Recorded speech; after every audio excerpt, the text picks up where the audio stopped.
chegou, cheguei. Esse é o pique da Hebe. Vaca quente. Vaca quente. Vaca quente. Cheguei. Cheguei! Ei, cheguei, gente! Cheguei pro nosso VacaCast, que acontece aqui neste canal toda terça-feira, às 14 horas. Não mudou o horário, então continua com a gente, tá bom? Já coloca aí um alarme no teu celular, bota no Google Agenda, onde você quiser e esteja aqui com a gente. Mas fora o podcast, tem vídeo todo dia nesse canal aqui, tá, gente? Só menos sábado, se eu não me engano. Então, continua aqui com a gente. A gente vai falar muito babado aqui hoje, né, Renato? Hoje tem muito babado. Muito babado. Inclusive, tem recados. Tem recado, a senhora minha mãe mandou um recado aqui. Tem spoiler. Mas antes de tudo, bota o vídeo do nosso convidado aí, Fabrício. O que a Suzane, Elise, Flor de Lis e o Maníaco do Parque têm em comum? Se você pensou que os 4 se tornaram livros best-seller nas mãos do jornalista Ulysses Campbell, você acertou. O jornalista especialista em true crime veio conversar com a gente e contar sobre os 4 criminosos mais famosos do Brasil. E queremos saber também, ele gostou do filme do Maníaco do Parque? Elise conseguiu conversar com a filha depois que saiu da cadeia? Por que a Suzane demorou tanto pra ser solta? É verdade que a Flor de Lis pediu pra ele trocar a foto da capa do livro? Tremembé é a penitenciária das celebridades? Meu amorzinho, essa terça tá pra lá de misteriosa. Jaqueline Guerreiro se cuida. Ulisses Campbell, o VacaCast hoje é com você. Vem! Ulisses Campbell! Tudo bem? Tudo bem, obrigado pelo convite. Nosso prazer ter você aqui com a gente. Quero muito saber de tudo, me atualizar dos casos e também saber um pouquinho mais de você. E aí, como você fez? Eu ia falar se você fez boa viagem, mas o trajeto até aqui pegou trânsito, porque São Paulo eu tô me acostumando ainda, né? Eu peguei trânsito, mas aí eu já venho trabalhando ali no telefone, vim fazendo algumas entrevistas pelo telefone, então nem vi o tempo passar, a verdade é essa. É verdade que a pessoa que mora aqui, o paulistano, ele já tá ligado no tempo que ele tem que sair de casa pra ir pros lugares? Sim, a primeira coisa que eu perguntei pro motorista foi quanto tempo ia levar pra chegar até aqui. Acho que levou 20 minutos, nem é tanto, viu, pra... É rápido. Aí quando a pessoa fala assim, é 20 minutos, aí você já sai tipo 40? Ou não? Não, esse 20 minutos já foi o tempo do Waze, então... Então é certeza que já vai bater. Era. Ele só deu uma errada ali, né? O Renato acompanhou, errou, Deu uma enfim. voltinha. É. A gente tá aprendendo, né, Renato? Cadê Renato? Renato tá aí? Tô, hoje eu tô. Quero ver sua imagens. Renato, aqui. a gente tá aprendendo a lidar com São Paulo, né, Renato? Tá demorado, mas vai chegar um dia que eu vou aprender. Olha aqui, já vou começar... eu morei 9 meses lá no Rio para fazer o livro da Flor de Lis e também eu pegava muito trânsito lá, Quanto viu? tempo você morou lá? 9 meses. Lá tem trânsito. Lá Onde tem você ficou? trânsito. Eu fiquei em Ipanema e eu ia muito fazer trabalho nas comunidades, no Jacarezinho, É, mas o nosso ele Niterói. ficou na área do trânsito, né, Renato? Ipanema tem muito Zona trânsito. Sul é o trânsito babado. E eu ia muito para Niterói também. Tipo, teve umas 2 semanas direto que eu ia todo dia para Niterói e era muito trânsito. Não, muito trânsito. Não posso, a gente fala assim, brincando que o Rio não tem tanto, mas o Rio tá quase lá. Eu queria fazer uma pergunta, começar já com uma pergunta que é intrigante. Tem diferença, pra você, qual a diferença do crime cometido pela mulher e o crime cometido pelo homem? É curioso, assim, porque quando eu escrevi, quando eu lancei a biografia da Suzane, da Elise e da Flor de Lis, eram mulheres assassinas. Então, as pessoas... Eu recebia muitas críticas. Isso, por que só com as mulheres? E os homens, cadê? Eu não consigo analisar o crime a partir do gênero. Eu acho que crime é crime. Tem mulheres que são mais violentas na hora do crime, tem homens que são mais violentos, tem homens que não são. Então eu acho que depende muito do caso. Eu não consigo separar por gênero. Para mim é crime. Você vai mais pela diferença do crime em si, né? Eu vou mais pelo histórico do que levou a pessoa a cometer esse crime. Tipo, Entendi. Os livros, eles são recheados de o porquê das coisas. Tipo, qual o caminho que esse assassino ou essa assassina trilhou para chegar até este momento em que ela toma uma decisão. Eu vou matar esta pessoa. Não e eu acho que é o melhor caminho, você saber o porquê. Porque toda vez que eu vejo uma notícia, não sei se tu é assim, Renato, eu fico assim, gente, mas por que essa pessoa fez isso? Sim. Por que, gente? Não, qual é a explicação? A gente fica querendo achar, tipo, um motivo que não tem, né? Sim. Pra Eu vou te crime. dar um exemplo como o gênero não diferencia muito, pelo menos no meu tipo de trabalho. A Elise, que matou o marido, esquartejou o marido, e o maníaco do parque, que matou 9 mulheres, por exemplo, eles têm a construção da personalidade deles como assassino é meio parecida. Ambos foram negligenciados pela família, eles têm históricos de abusos sexuais na infância. Então você vê, e um é homem, o outro é mulher. Então o que eu percebo muito é mais as pessoas têm mais fascínio, tem mais curiosidade em cima de crimes cometidos por mulheres. E aí eu vejo algumas pessoas levantando bandeira. Eu já vi, inclusive, antropóloga dizendo que as mulheres estão se empoderando tanto que estão até assumindo protagonismo. Nossa, que péssimo. Nessa seara criminosa. Pesadíssimo, né? Mas aí eu não levo essa discussão pro meu trabalho. Tipo... Na hora que eu estou escrevendo, não tem. As mulheres, elas têm... Eu acho que também, pós-crime, as mulheres eu acho mais interessantes. Por exemplo, a Elise Matsunaga, ela tem essa jornada de uma mãe querendo se encontrar com a filha, para explicar para a filha por que ela teve que matar o pai. Então tem... Mas assim, eu acho que tem uma diferença na narrativa antes e depois, mas na hora do crime acho que é tudo igual. Tudo é crime, né? Tudo é crime.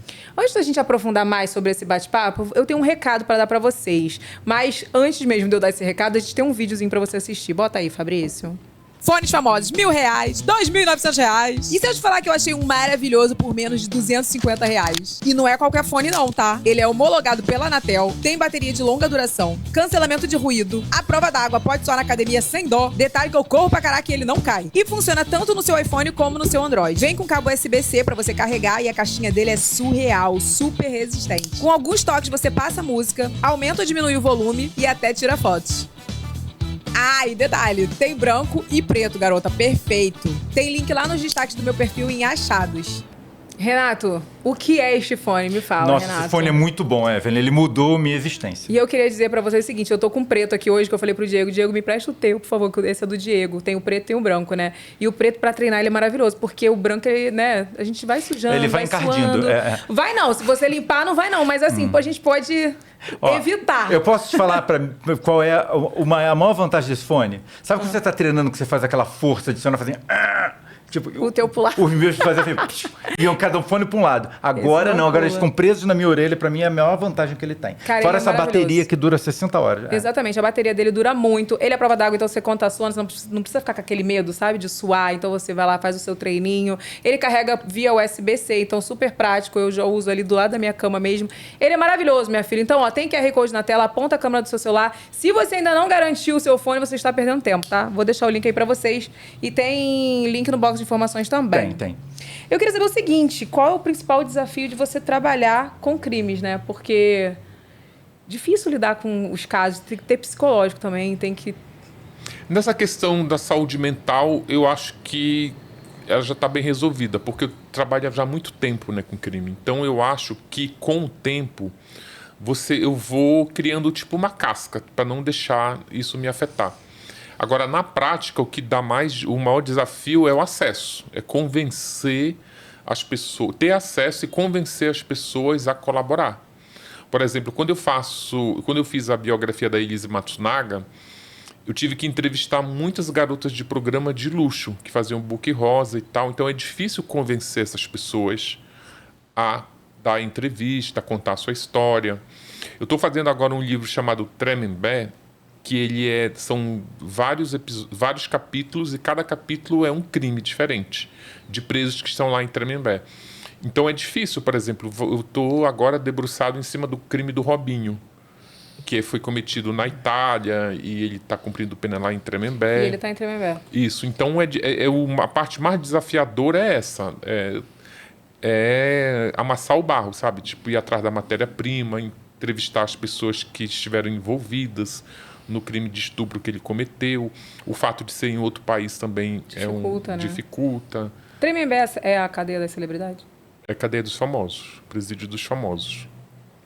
O critério para estar lá é o seguinte: crime de mídia.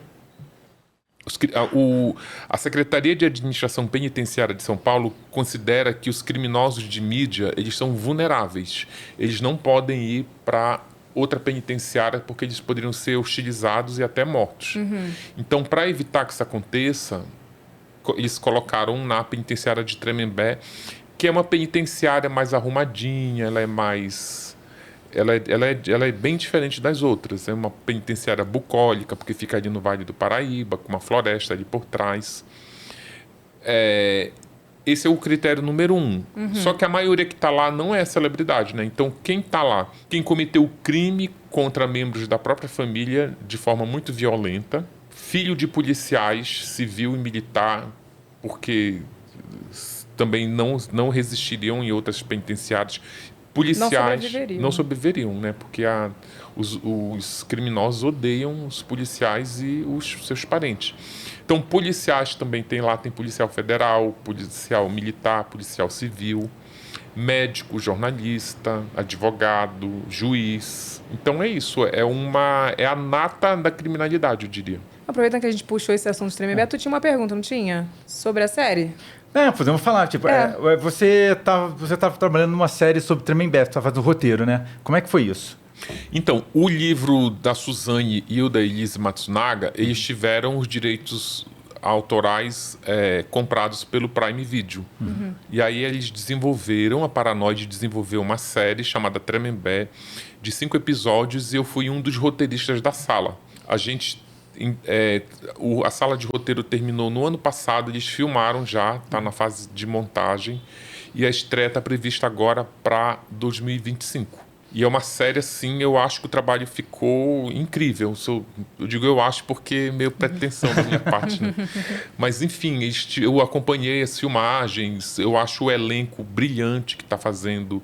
A Marina Rui Barbosa faz a Suzane, a Bianca Comparato faz a Ana Carolina Jatobá, Carol Garcia faz Elise Matsunaga, o elenco tá incrível. O Anselmo Vasconcelos, que é um puta ator, faz o Roger Abdelmaci.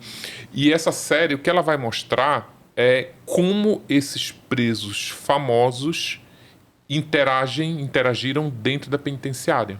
Entendi. Porque estava todo mundo preso numa mesma época, né? Eles Conviviam ali, mas conviviam. Gente, Sim, por exemplo, tinha um triângulo amoroso. O livro até explora isso. A Suzane e a Elise namoraram o Sandrão.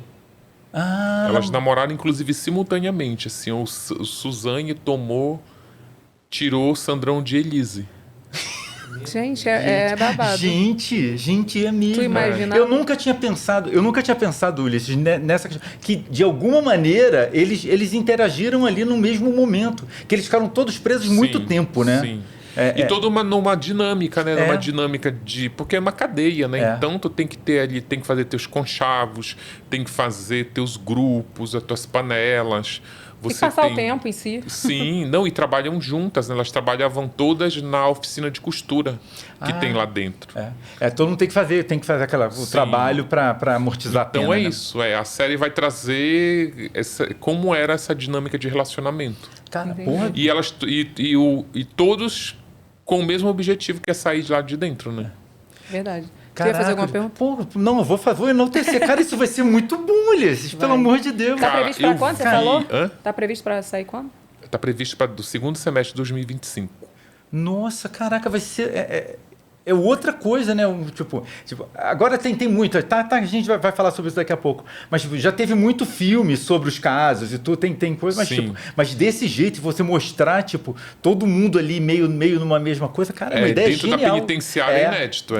Porque teve o filme dos crimes, né? Pois é. Mas... A gente tem os crimes. Tem as séries dos crimes também, que tem alguma coisa. Mas, você pegar e fazer um filme com uma outra abordagem, é muito, muito legal. E também no masculino e no feminino. Tem o Alexandre Nardoni, tem que é o Lucas Oradovich que faz, tem o Daniel Cravinhos, que é o Felipe Simas, que aliás ficou a cara do... Não, eu fico impressionada como fica a caracterização, que eles conseguem fazer muito próximo, né, Renato? Mas enfim, eu queria te perguntar o seguinte, por que ainda hoje as pessoas têm tanto interesse sobre esses casos? Eu acho que primeiro que as pessoas têm interesse pelos casos midiáticos, né? Você vê que os criminosos são...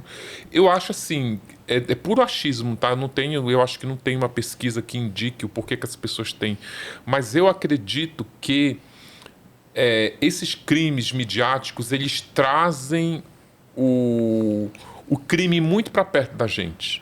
Por exemplo, eu vou te dar um exemplo de um crime que repercutiu muito recentemente. Aquela mulher que envenenou uma família inteira com aquele bolo. Sim.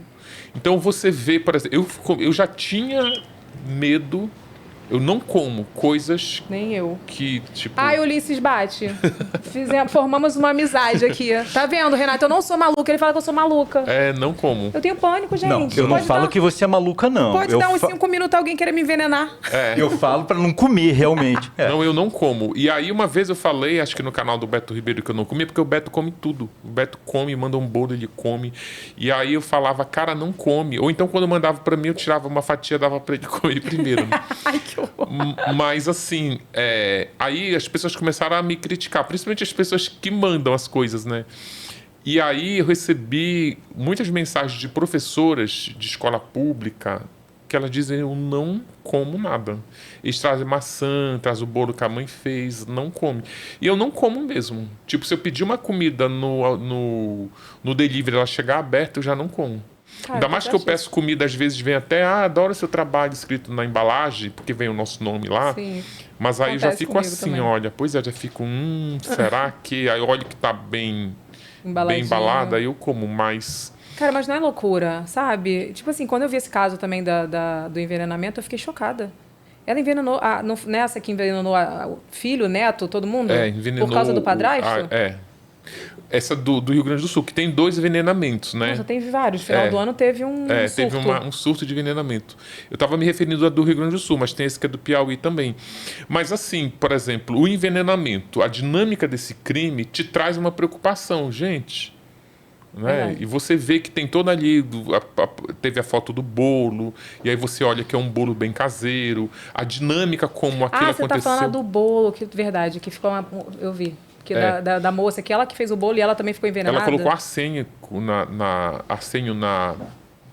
nos ingredientes do bolo. Ela queria morrer também? Não, ela estava envenenando a família. Mas ela comeu. Essa ela não comeu. Então temos 3 casos de envenenamento. Não, essa aí envenenou a família inteira. Ela foi presa e se matou recentemente na cadeia. Essa do Arsênio, ela matou 9 pessoas. Matou 9 pessoas da mesma família. Acho que eu tô confundindo. E aí só sobreviveu a irmã... A sogra, não foi? A sogra e uma criança. Mas ela matou, tipo... E aí... Por que todo mundo tem interesse... Segundo eu, tá? Por que tu não tem interesse nesse caso? Porque é uma dinâmica muito simples. Tipo, eu cheguei aqui, eu pedi um café, eu tô tomando café. Mas se tivesse um inimigo meu aqui, alguém que quisesse a minha morte, colocava o negócio desse café e ia ser envenenado. Então é uma dinâmica muito prática, muito fácil de ser executada. Então as pessoas elas se colocam no lugar... Elas se colocam na cena do crime, é sempre assim. Por exemplo, quando fala do crime da Suzane, aí, mas a minha mãe eu jamais mataria. Ou seja, a pessoa se bota no lugar. Mas o meu marido eu mataria, porque meu marido é um lixo. A pessoa sempre se coloca no lugar. Tem isso, né? E tem muita mulher que escreve assim sobre o maníaco do parque. Eu jamais aceitaria um convite de um homem horroroso desse para ir pro parque. Ou seja, ela está se pondo na dinâmica do crime. Não, faz todo sentido. Então eu acho que é essa imaginação, essa dinâmica que tu imagina do crime, tu te colocando na cena do crime, que faz com que tu tenha fascínio. Sim. Sem falar que eu acho que fora isso, as pessoas têm um fascínio pela morte violenta. Tu vê, por exemplo, não sei se já aconteceu com você, às vezes está na estrada e aí o trânsito na estrada fica engarrafado porque teve algum acidente. E aí, quando tu vai ver, o trânsito ele engarrafa porque as pessoas diminuem a velocidade do carro para olhar. É verdade. E aí, na hora que tu tá olhando, tu já cria uma expectativa. Será que eu vou ver o corpo? Será que aconteceu agora? Nossa, aí, às vezes, tu chega lá, o corpo já tá naquela papel laminado lá. E que merda que eu não consegui ver. Ou, às vezes, o corpo ainda tá lá porque acabou de acontecer e tu fica procurando. Então, eu acho que é este sentimento de interesse, curiosidade. E aí você quer depois saber a história. Você não quer saber, né? Nossa, quem é essa pessoa? Foi o que eu tava falando naquela hora. Eu acho que a gente fica assim, mas por quê? A gente quer saber o porquê. Por que motivou a pessoa a fazer isso, cara? E, assim, eu não sei, cara, esse ano, não sei se eu tô mais ligada nisso. Tá uma onda de crimes absurdos, sabe? Com criança, de envenenamento. Não tá uma onda, não, viu? Eu acho que sempre esteve uma onda. O que eu acho é que agora eles estão mais... Falando mais. Eles estão mais visíveis. Você vê, por exemplo... Mas eu não tenho uma diferença do ano passado pra cá. Então, é porque agora acho que tá mais exposto. Eu acho que nem aumentou, assim, a criminalidade a ponto de estar gritante, sabe? Eu acho que ela aumenta... Como sempre foi. Conforme o aumento da população, conforme a polícia vai investigando, vai aparecendo. Mas, por exemplo... eu acho que dá essa impressão de que tá tendo muito mais crime, porque eles estão muito mais na mídia. Você vê que só ano passado estrearam uns 2 ou 3 programas policiais que passa crime o dia todo, né, da tarde inteira. Tem mais podcasts falando de crime, isso dá mais visibilidade. Teve filmes de true crime também, séries de true crime. Então eu acho que eu acho que deu uma hypada, na verdade. É exatamente o que eu ia falar, Ulisses. Como o True Crime pegou, tipo, hoje o conteúdo do True Crime é um conteúdo muito assistido, né? Sim. Então, os meios de comunicação acabam falando, pô, isso, se todo mundo está consumindo esse conteúdo, vale a pena a gente começar a divulgar mais esse conteúdo também. Sim. Então a gente vê mais esse conteúdo acontecendo, entendeu? Então, É aquela velha relação da oferta e demanda, né? Exatamente. Por exemplo, eu me incluo nisso, né? Porque eu publiquei 4 livros de true crime em 4 anos. E aí eu fui convidado pelo jornal para ter um blog de crime lá no Globo. Ou seja... Porque tem demanda. Tem demanda, exatamente. As pessoas estão curiosas. O que eu acho muito interessante é que agora eu acho que hoje os jornalistas, principalmente, até os programas e tal, mesmo de entretenimento, eles estão tratando com mais respeito, com mais cuidado. Eu acho que agora o crime está embalado para presente. Antigamente não. Antigamente estava de forma sensacionalista, queriam só saber o número de facadas, né? Ou se fosse um homem que assassinava uma mulher, queriam saber o que essa mulher fez para ter morrido. Hoje não. Hoje eu percebo que as pessoas estão lidando de forma assim mais sofisticada. Aí seria tipo como... Agora o crime, o conteúdo está embalado para a classe média, né? Tipo, não é mais tipo... Você tinha, por exemplo, um Aqui Agora, que fala isso. Pô, isso teve desde sempre. Mas era muito popular. Agora não. Agora você pegou e deu uma sofisticada no produto para todo mundo, para o mainstream consumir isso agora também. Agora estava, né? Na TV Globo, apresentado pelo Pedro Bial. Exatamente. Naquele linha direta super sofisticado. Gourmet. Exatamente. Com uma puta equipe de roteiristas, que inclusive são meus amigos, a Nancy Dutra, o Renato Onofre, estava na equipe. E estava apresentado para classe média, no horário nobre da TV. Os próprios Instagrams de fofoca não postavam sobre crime antigamente. E agora eles postam crime direto. Eu deixei de seguir vários, porque eu falei assim, tem coisa que eu consigo ver, tem coisa que eu tenho interesse em ver.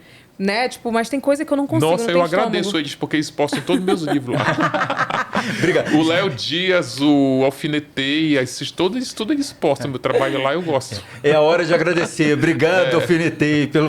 O Google Gloss também. Cara, coloca. mas é óbvio, mas tem coisa que eu não consigo, Mas isso também cara. Chegar nesses portais de fofoca, eu acho que também é essa nova embalagem. Tudo bem que ali está embalado, não está para presente, mas ele não está cru. Embalado ali no papel de pão, mas está embalado, né? Está embalado. É que, tipo assim, teve um dia, que eu falei isso, foi um desabafo pessoal, porque teve um dia que eu tava... Sabe aquele dia que tá normal? Tava indo gravar podcast, tava indo fazer ao vivo, na verdade. No Rio a gente fazia ao vivo. E daí, passou no meu feed, assim, tava rolando o feed, cara, e veio uma notícia que era de um crime de violência sexual contra um bebê de... Tipo assim, 7 dias. Cara, eu fiquei assim tão mal, que eu fiquei fraca. Sabe quando você se sente assim? Eu fiquei assim... Primeira coisa que você pensa... Quem era essa pessoa que fez? Foi o pai? Foi padrasto? Foi tio? Por que fez? Não sei o quê. Eu fiquei tão mal com aquilo que eu falei assim, cara, antigamente, esse Instagram que eu seguia, né? Ele não postava essas coisas. Depois eu fui descer, tinha, tipo assim, meia dúzia de fofoca e o resto era tudo crime. Eu falei, cara, acho que eles estão mudando o foco. E assim, tem casos que a gente acaba se envolvendo muito. Por exemplo, o caso do Henri Borel, né, Renato? Sim. Tipo assim, eu me envolvi tanto. Na época, eu acabei conhecendo o Leniel. Então, assim, eu tive crise de ansiedade. Enquanto não resolvi o caso, tinha um desdobramento, eu ia lá e fazia campanha com ele, fazia, vambora, vamos denunciar. E assim, você acaba se envolvendo. Então, você tem, e pelo que eu vejo, você sabe tratar muito bem da sua saúde mental. Eu já não sei. Eu tive crise de ansiedade com o caso do Henri Borel. Então, sabe? Então, Sim, foi por isso que eu comentei. Tem um aspecto interessante que é quando envolve criança, isso bate diferente, principalmente mulher e mãe. Quando envolve criança, eu percebo isso, que é mais delicado. O impacto emocional é maior. Com Isso certeza. eu percebo. Principalmente o caso do Henri Borel, eles vão ser julgados, eu acho que esse ano, né? Eu espero que sim, né? Mas quando é criança, sim. Lá em Tremembé tem muito pedófilo e muito infanticida. Tem bastante. Os Nardoni estão lá, né? Já não estão mais. Já não estão. Eles estão agora. Estão no regime aberto. Estão no regime aberto, né? Mas eles Não, foram essas pra lá. estrelas já saíram todas. Elas já saíram Elise Matsunaga, Casal Nardoni, Suzane, Daniel Cravinhos e Gil Rugai. Esses já saíram. Esse nome não é estranho. O Gil Rugai foi o que matou o pai e a madrasta. né? Sim, verdade. Era um seminarista, um rapaz que queria ser padre. E aí estão lá. Aí chegaram novos, né? Chegou aquele rapaz do poste que matou o cara do motorista de aplicativo. Ainda está o Roger Bedelmaci. O Robinho acabou de chegar. O Rony Lessa fez a delação lá do assassino da Marielle, está lá também. E de mulheres está aquele casal homoafetivo que matou a Ana Flávia, não sei se é um caso bem conhecido. Sim, ela meio que imitou o crime da Suzane, só que ela não poupou o irmão. Ela matou o pai, a mãe e o irmão. Em casa, e pegaram um carro. Colocaram na mala do carro e carbonizaram o carro inteiro com os corpos dentro. Essa eu não fiquei sabendo. Mas me pega de um jeito. Mas enfim, seu último livro foi sobre o maníaco do parque, né? O que te motivou a falar sobre um caso de um homem? Então, eu fiz... Um livro foi puxando o outro muito sem querer. Eu fiz o livro da Suzane.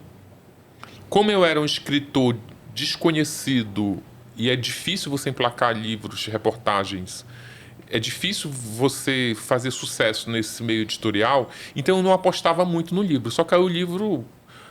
A Suzane resolveu processar o livro, processar a mim, processar a editora. Ela ganhou em primeira instância. O livro ficou bloqueado por 35 dias. Ela ganhou na segunda instância. Eu falei, gente, esse livro não vai sair nunca. E aí teve uma jornalista da Folha que ela falou assim, Ulisses, esse livro aí que tá bloqueado, como eu achava que o livro não ia sair, aí eu falei, ela disse, me dá eu posso ler? Mandei o PDF do livro para ela ler, né? E aí ela publicou uma reportagem imensa na Folha, que era mais ou menos assim, Folha leu o livro que Suzane não quer que você leia. E aí, a partir dali, começou o interesse. E aí, o livro foi autorizado pelo Alexandre de Moraes lá no STF. E o livro bombou, assim. A Suzane foi a maior marqueteira que teve. Eu lembro que teve uma noite de lançamentos na Livraria Cultura, aqui do Conjunto Nacional, ali da Paulista. E ela entrou na justiça para tentar impedir esse lançamento e perdeu. E cada vez que ela entrava na justiça e perdia, isso dava mídia. E tudo que o escritor precisa de mídia pro livro, né?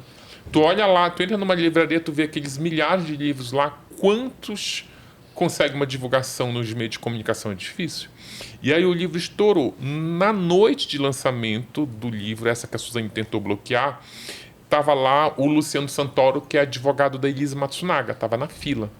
Quando eu autografei o livro dele, ele perguntou assim, quando vai ser com a minha cliente? Falei, quando você quiser. Amanhã. Que isso, gente? Porque o acesso, é difícil esse acesso. É difícil, os advogados não têm interesse em te ajudar, a não ser que eles conheçam teu trabalho, que eles já tenham alguma certa admiração profissional por você. E aí eu fiz o da Elise. Com a Elise e Suzane, o mercado editorial pede uma trilogia. Tipo assim, não tem, tudo é de 3, tem que ter o terceiro. Quando eu lancei o da Elise Matsunaga em 2021, a Flor de Lis estava perdendo o mandato de deputada federal para encarar o tribunal do júri. Então o caso estava muito assim. E era muito natural que se fizesse a terceira biografada e fosse a Flor de Lis. Beleza. Lançou o box Mulheres Assassinas. Aí vem aquela pergunta, e agora? Qual vai ser os homens? Eu era cobrado. E os homens, cadê? As mulheres desses movimentos começavam, é só a gente que mata, cadê os homens que estão nos matando? Gente, e aí teve esse movimento? Teve. Elas me mandavam estatística de feminicídio, olha aqui, tal, não sei o quê. O Maníaco do Parque, porque também não adianta a escolha do personagem, ele segue critérios comerciais, porque o livro é caro de fazer. É livro-reportagem, não é livro de ficção que eu sento o meu traseiro no computador e fico escrevendo. Não, você tem que pesquisar, tem que entrevistar. É muito caro isso. Por exemplo, eu fiquei 9 meses no Rio para fazer o livro da Flor de Lis bancado pela editora. É caro isso. Então, ela precisa ter um retorno comercial. Antes dela bater o martelo no livro, ela faz uma pesquisa de mercado. Eu estava em dúvida eu sugeri, na verdade, o Maníaco do Parque e o Pedrinho Matador. Porque o Pedrinho Matador tinha acabado de sair da cadeia e ele contava umas histórias que tinham matado um monte de gente. E o Maníaco do Parque teve mais apelo porque ele vai sair agora em 2028. E aí, digo, não... E ele é uma... Nossa, agora. Estamos em 2025, a gente falta 3 anos. 3 anos? Ele ficou quanto tempo preso? Vai ficar, né? Ele até o ficou total? 200... Ele tem uma pena, acho que é de 200 e pouco, eu não sei agora de cabeça, que o HD já encheu. Mas eu acho que ele tem uma pena secular, mas na época que ele foi julgado, só podia ficar 30 anos preso. Então... Nossa, a lei é ótima, né? Agora aumentou para 40, mas ainda acho pouco, né? O que adianta a pessoa ser condenada a 200 anos, Renato, se só pode ficar na cadeia 40 agora? Agora, o que adianta também... Agora está 40, porque era 40. menos. Mas aí eu tem te que ser mais. pergunto, e o que adianta dar uma pena de 200 anos e a pessoa não vai sobreviver 200 anos? Não é melhor dar prisão perpétua? Eu acho que a justiça engana a opinião pública. Porque se ele vai ficar preso só 30 anos, não tem que dar uma pena de 100, porque passa essa impressão que a pessoa vai cumprir, não vai. Não vai. Então é melhor, por isso que vira um escândalo ele sair. Ele vira um escândalo porque a população foi enganada. Se ele receber uma pena de 100 anos, mas só cumpre 30, é melhor tu dar 30. Faz lá tuas observações, olha, tu tá condenado a 30 anos, porque daqui a 30 anos a porta da penitenciária vai abrir e tu vai sair.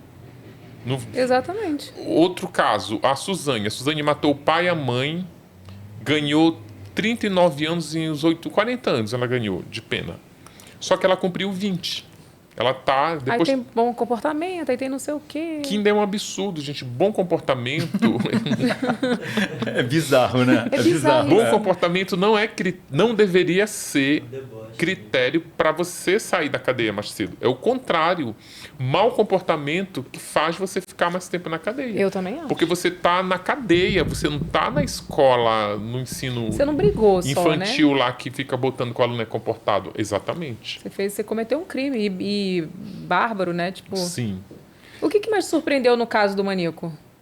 No caso do Maníaco, o que me surpreendeu, não é nem o que me surpreendeu, mas assim, o que mais me deixou estarrecido é como ele poderia ter sido preso muito antes. Ele poderia ser... Quando ele matou a primeira vítima, a segunda vítima, quando ele matou a segunda vítima, que é a Isadora, ele foi chamado na delegacia, porque ele tinha tido um relacionamento com ela, E aí ele chegou na delegacia para explicar o sumiço dela, que até então ela estava dada como desaparecida. E ele vai lá, depois de ter matado 2 mulheres, ele vai na delegacia, conta uma mentira para os policiais, engana todo mundo lá dizendo que eles estavam namorando, que ela tinha sumido, que ele não conseguia localizá-la e tal. E aí a polícia libera ele, acredita na lorota dele, aí ele sai da delegacia, vai lá no mato onde ele tinha largado o corpo dela e toca fogo, e carboniza o cadáver. Ou seja, eu fiquei impressionado como nessa ousadia dele, porque se tudo bem que ele é um psicopata, é frio, mas cara, ele matou 2 mulheres e vai numa delegacia. É muita ousadia isso, ficar cara a cara com o delegado que está procurando o assassino das mulheres. E aí ele volta, carboniza e continua matando. Ele nem é detido. E as pessoas demoraram muito para acreditar, né, Renato? Tinha uma desinformação rolando, né? Porque tinham mulheres que sobreviviam e ninguém fazia nada, né? Tipo, ninguém ligava um crime no outro. Tinha muitas mulheres que sobreviviam e tinham vergonha. Porque elas não queriam chegar. Inclusive, não era nem vergonha. Elas tinham...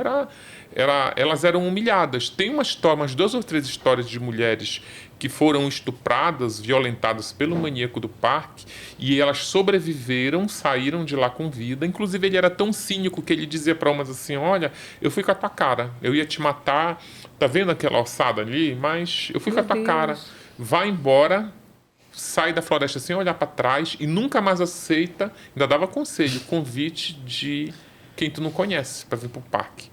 E aí 2 delas, na verdade, saíram, foram numa delegacia, uma delas foi atendida por uma delegada mulher, e aí ela perguntou à delegada assim, mas a vítima contou a história, eu estava ali, ele me chamou, eu fui lá pro parque, e ela perguntou assim, você foi por livre e espontânea vontade ou ele te arrastou lá para dentro? Ela falou, não, eu fui de livre e espontânea vontade. Aí ela olha uma pra cara da outra assim, minha filha... Tipo assim, pediu, né? E o que ela quer dizer de forma absurda? A culpa é sua. Uhum. Sendo que essas mulheres têm culpa de existir um demônio, um monstro como o maníaco do parque, andando nas ruas, catando mulher para assassinar.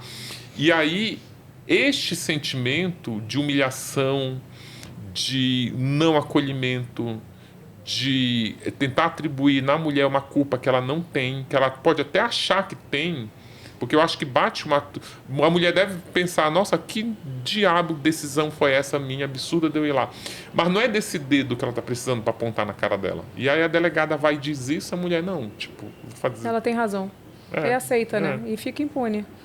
E não é só uma não, várias mulheres... Ele deveria ter uma lábia boa também, né?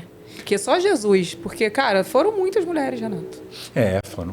Entendeu? Olha, tem a lábia, tem, mas eu acho que... a dizer que a mulher só aceitou por conta da lábia, eu acho que é muito pouco, é diminuir, sabe? Eu acho, por exemplo, tem uma coisa incrível, que quando eu ainda estava escrevendo o livro eu estava atualizando o box Mulheres Assassinas, que esses livros precisaram ser atualizados.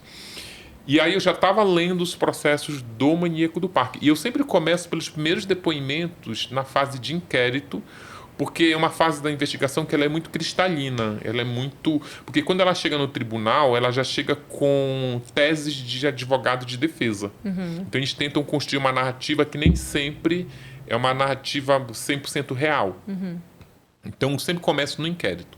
No inquérito, uma das primeiras perguntas que o delegado faz para ele é assim, desse jeito: Francisco, tu é um homem feio pra caralho. Que diabo você fazia pra levar mulheres pro parque? E aí ele fala o seguinte: olha, eu tenho um poder de identificar na rua mulheres que estão com a autoestima baixa. O delegado, que merda é essa? Como assim? Ele, elas sempre estão olhando pro chão e com os ombros arqueados. Na hora que eu li isso, eu ainda não estava na pré-pesquisa ainda, estava debruçado na atualização do box. Quando eu li isso, eu falei assim, nossa, que lorota da porra, que... Só que aí depois, quando eu fui mergulhar de verdade na pesquisa, eu descobri que isso era verdade. Ele realmente andava no meio da multidão, no ônibus, no metrô, no parque, nas ruas movimentadas, no centro da cidade, atrás desse tipo de vítima vulnerável. Por exemplo, eu vou te dar 2 exemplos como ele tinha razão nesse argumento. Algumas mulheres ele pegou, ele arregimentou no centro de São Paulo, perto daqueles homem placa, não sei se vocês lembram aqueles homem placa. Sanduíche, né? Esse sanduíche que estava escrito assim na placa, estamos contratando. E aí ele ficava com panfleto. Se você tivesse precisando de emprego, tu ia lá, geralmente era para ser atendente no comércio, para ser vendedora. E aí a mulher pegava o panfleto do cara. Se a mulher pegou o panfleto do cara, ele já sabe que aquela mulher está precisando de grana. Né? É muito óbvio isso. E não, aí... eu pegava super por educação quando eu ia trabalhar no centro. Não, mas eles não ficavam distribuindo, eles ficavam parados com a placa. Não é aqueles que são agressivos que ficam te dando, eles ficavam parados. Você que vai pegar. Você que vai pegar. Entendi. Ele ficava fica lá. aquela plaquinha, tipo aquela vendo ouro.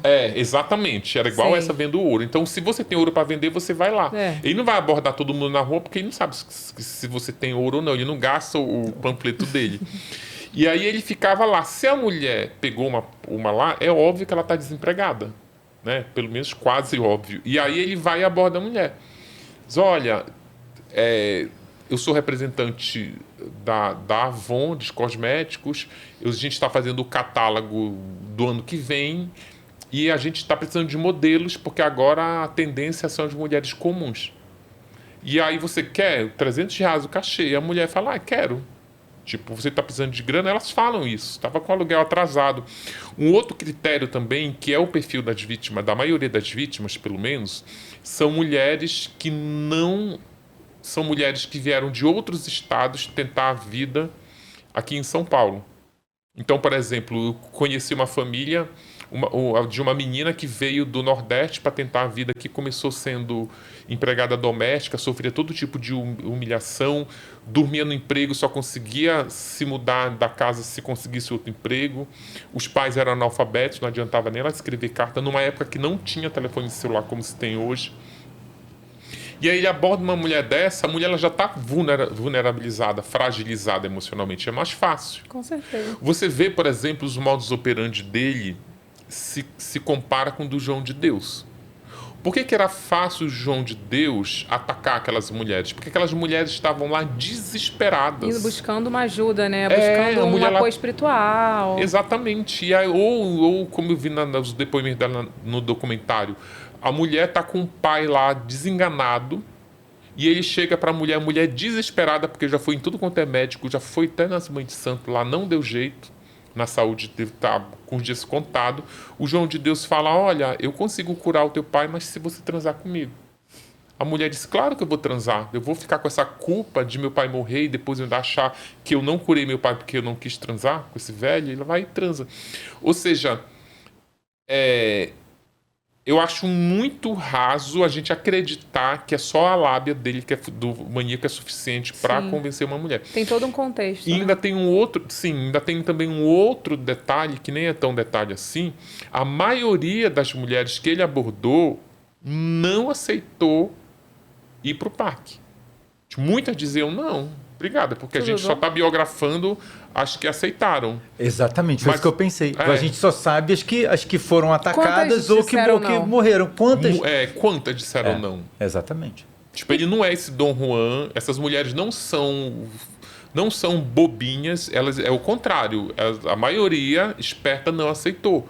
Mas 9 aceitaram e morreram. Mas, tipo, 100, pelo menos 100, 200, que é um número estimado pela própria polícia, foram abordadas, foram e sobreviveram, por exemplo. Entendi. Tem o que eu acho mais também incrível no caso do maníaco é que as próprias mulheres ficaram encarregadas de... A ação dessas mulheres foram fundamentais para a captura do maníaco do parque. Porque, por exemplo, ele abordou uma mulher que era vendedora da Lobras na época. E aí ele fala, eu quero... A gente está fazendo, a mesma lábia, fazendo o ensaio da Avon lá no... E ele não dizia que era na floresta, ele dizia que era num shopping, que ainda tem isso. Não dizia assim, vamos ali no mato fazer um ensaio, não era isso. Ele dizia... Para algumas ele disse, porque era um ensaio com motivos selvagens, de floresta, sei lá o que, ele dizia que era no parque. Mas algumas também ele dizia que era num shopping que pegava uma estrada e, como estava muito atrasado, ele dizia, não, vamos cortar caminho aqui por essa floresta, pelo Parque do Estado. E a mulher, ela entrava no parque achando que ia dar... E realmente fazia sentido isso, porque era uma estrada aqui, uma outra estrada aqui, 2 rodovias e a mata entre eles. Entre essas 2 estradas. E aí, essa vendedora da Lobras, ele começa, bora ali no mato fazer floresta. Ela fala, não vou fazer ensaio, não quero. Aí a mulher, para se livrar dele, fala assim, me dá o teu cartão, quando você mudar de ideia, eu te ligo. E ele dá um cartão com o nome e o telefone dele, do trabalho dele, entrega para essa mulher. E aí essa mulher pega, guarda o cartão e vai cuidar da vida dela. Uma outra mulher, ele pega, leva para o parque, estupra a mulher no parque, aí a mulher sai e vai na delegacia. Na delegacia ela diz, olha... E aí, como lá nessa delegacia já tinha outras queixas de mulheres que foram violentadas dentro do parque, e aí ele diz assim, o policial fala, bora fazer o retrato falado dele? Aí ela faz o retrato falado. Esse retrato falado é publicado no jornal, mas ninguém sabia quem era ele. Só que aí a mulher que estava com o cartão, ela olha no jornal e diz assim, eu sei que essa pessoa me abordou. E aí ela vai na delegacia e diz, olha, essa pessoa do retrato falado é este homem aqui do cartão. Está aqui o nome, o telefone e o endereço dele. Nossa. Ou seja, são as próprias mulheres, as vítimas que sobreviveram que... E acho que não aceitaram, né? Exatamente. Acho que não aceitaram. Como que tá a vida dele hoje na cadeia? Ele virou um tecelão lá, ele tece, faz uns tapetes lá, daquelas cordas de sisal, faz crochê, faz tricô. Ele tá na penitenciária de Aras, tem uma feirinha lá que as coisas dele são super... Que ainda tem uma outra coisa, esses presos, eles ficam talentosos com esse negócio de costura, de arte. Muito tempo, né? Porque exatamente, né? Tem todo o tempo do mundo lá. Então eu lembro que a última informação que eu tive oficial dele é que ele fez até uma exposição no museu da Penitenciária, que tem aqui em São Paulo, ali no Carandiru. E ele é muito procurado por parentes de outros presos para fazer roupa de frio e tapete. Eu queria saber o que leva uma mulher a se relacionar com um cara desse. Porque eu fiquei sabendo que ele ia casar, sei lá, tava namorando. Ele casou dentro da cadeia. O livro traz essa história. Tem um distúrbio chamado ibistrofilia. Não é um distúrbio, é uma perversão. São mulheres que sentem interesse sexual por criminosos, de preferência criminosos sexuais. Então o que elas fazem? Elas mandam carta.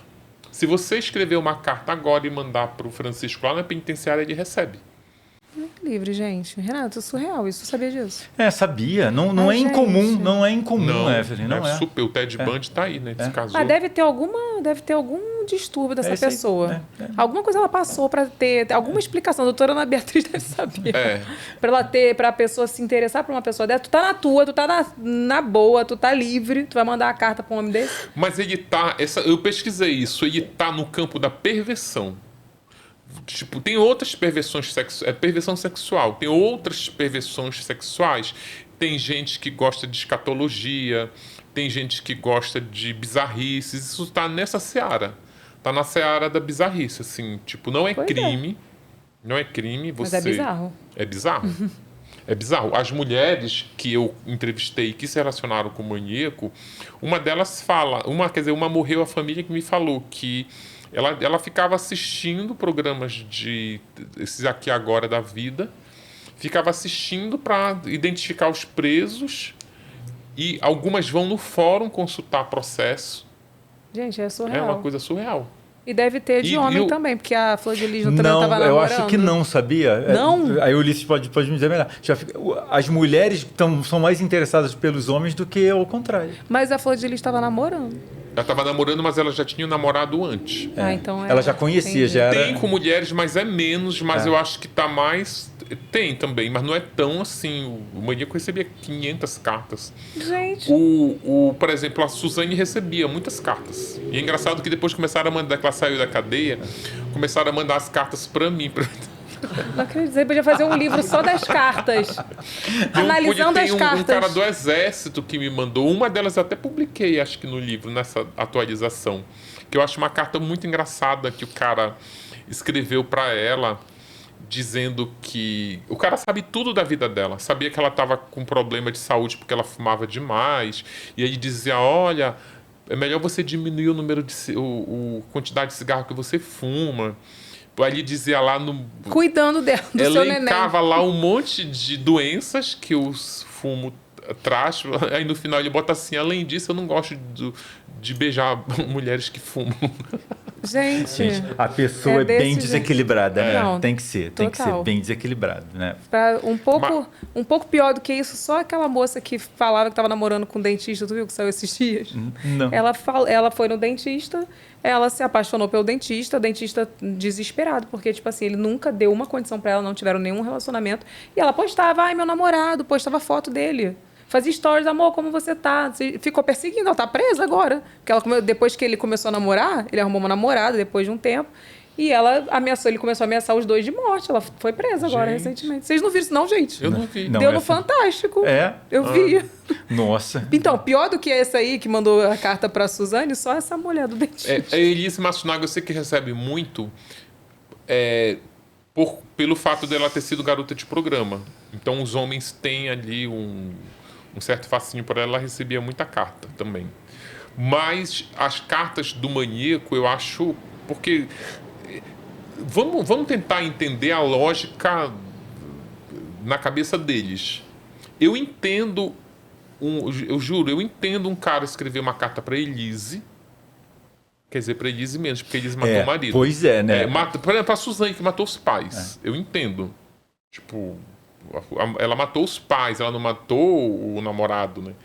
Mas o maníaco, ele matava mulheres. E como é que as mulheres vão mandar carta para ele? Mandavam cartas... O maníaco matava mulheres durante ato sexual. E as mulheres pedem pro juiz para transar com o maníaco dentro da penitenciária. Nossa, gente. Não faz sentido isso, sabe? Faz, como você falou, perversão sexual mesmo. Não tem outra explicação, né? Não faz nenhum sentido, gente. Não faz nenhum sentido. Parece que a mulher tá querendo se suicidar, né? Tá. Duas mulheres que o maníaco se relacionou, teve relacionamento duradouro dentro da penitenciária. Uma delas não fazia questão de ter sexo com ele. Então era um namoro, ficava lá na penitenciária, e também como o maníaco do parque. O livro, ele não crava qual é a sexualidade, a orientação sexual do Francisco. Até porque eu acho que não cabe a ninguém dizer qual a orientação, só a pessoa sabe. Ele nos exames criminológicos, nos encontros que ele teve com psiquiatra e com psicólogos, ele diz que ele é heterossexual.